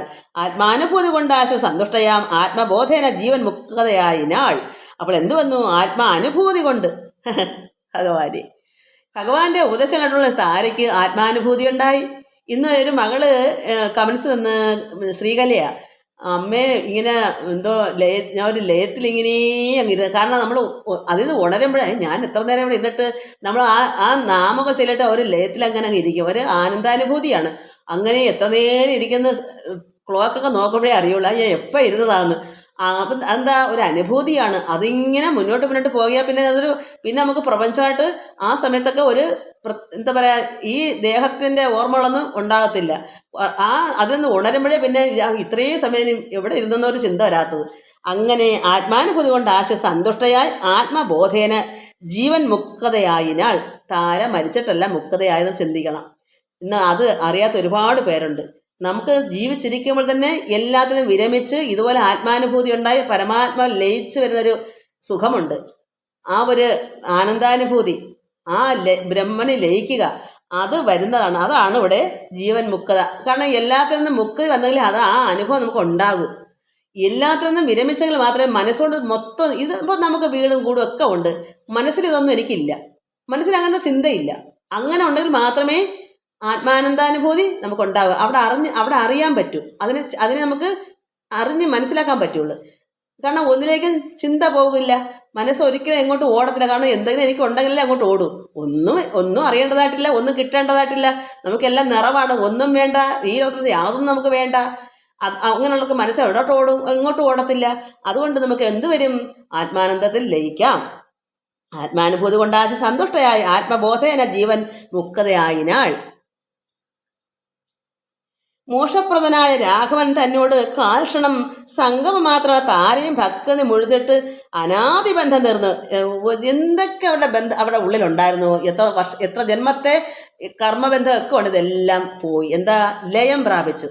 ഞാൻ ഇന്ന് കഴിഞ്ഞ എന്തൊക്കെയോ കുറെ പാവം ചെയ്ത് വെച്ചാലോ, എന്തോ ദുഃഖമോ ദുരിതമൊക്കെ ഇരുന്നോട്ടെ, പക്ഷെ ലയം പ്രാപിക്കുമോ? ലയം പ്രാപിക്കുന്ന ഉള്ളത്തിലെ സർവ്വത് ഇഴിഞ്ഞ് എല്ലാം ഒഴുകിപ്പോകും. അപ്പോൾ ഭക്തി മുഴുത്തിട്ട് അനാദി ബന്ധം എന്നൊക്കെയുള്ള എല്ലാ ബന്ധവും തീർന്ന് മുക്തയായാൽ ഒരു നാരി എന്നാകിലും വ്യഗ്രമെല്ലാം അകലെ പോയി തെളിഞ്ഞതു. എല്ലാ വ്യഗ്രവും വിഷമങ്ങളെല്ലാം പോയി ഒരു നാരി, ഒരു സ്ത്രീ ആണെങ്കിലും സുഗ്രീവനും ഇവ കേട്ടൊരനന്തരം അജ്ഞാനമെല്ലാം അകന്ന് സൗഖ്യം പൂണ്ട് വിജ്ഞാനമോടതി സ്വസ്ഥനായാൻ തുലവും. അജ്ഞാനങ്ങളെല്ലാം സുഗ്രീവനും പോയി. ഇതെല്ലാം കേട്ടിരുന്നു. താരക്കൊടുത്ത ഈ ഉപദേശം സുഗ്രീവനും കേട്ടിരുന്നു. സുഗ്രീവന്റെ അജ്ഞാനമെല്ലാം അകന്നു. പിന്നെ എന്നാൽ താരയാണെങ്കിലോ ലയം പ്രാപിച്ചു. അനാദിയായിട്ടുള്ള എല്ലാ ബന്ധങ്ങളും അറ്റുപോയി, ഛേദിച്ചു കളഞ്ഞു. ജ്ഞാനമാകുന്ന വാളിനാൽ ജ്ഞാനം നമ്മുടെ ഉള്ളിൽ വരുമ്പോൾ ആ ജ്ഞാനമാകുന്ന വാളിനാൽ നമ്മളെ സർവ്വദോഷങ്ങളും ഛേദിച്ചു കളയും. അങ്ങനെ അവിടെ നന്നായി തെളിഞ്ഞു പ്രകാശിച്ചു. എല്ലാ ദുഃഖ ദുരിതങ്ങളും തീർന്ന് താരയ്ക്ക് ഭക്തി മുഴുത്തതുകൊണ്ടാണ്. ഇതെല്ലാം കേട്ടപ്പോൾ ഭക്തി മുഴുത്ത് വന്നപ്പോൾ ജീവൻ മുക്തതയായി മാറി. ജീവിച്ചിരിക്കുമ്പോൾ തന്നെ മുക്തതയായി മാറി. എല്ലാവർക്കും നമസ്കാരം. ഹരി ഓം ഹരി ഓം ഹരി ഓം.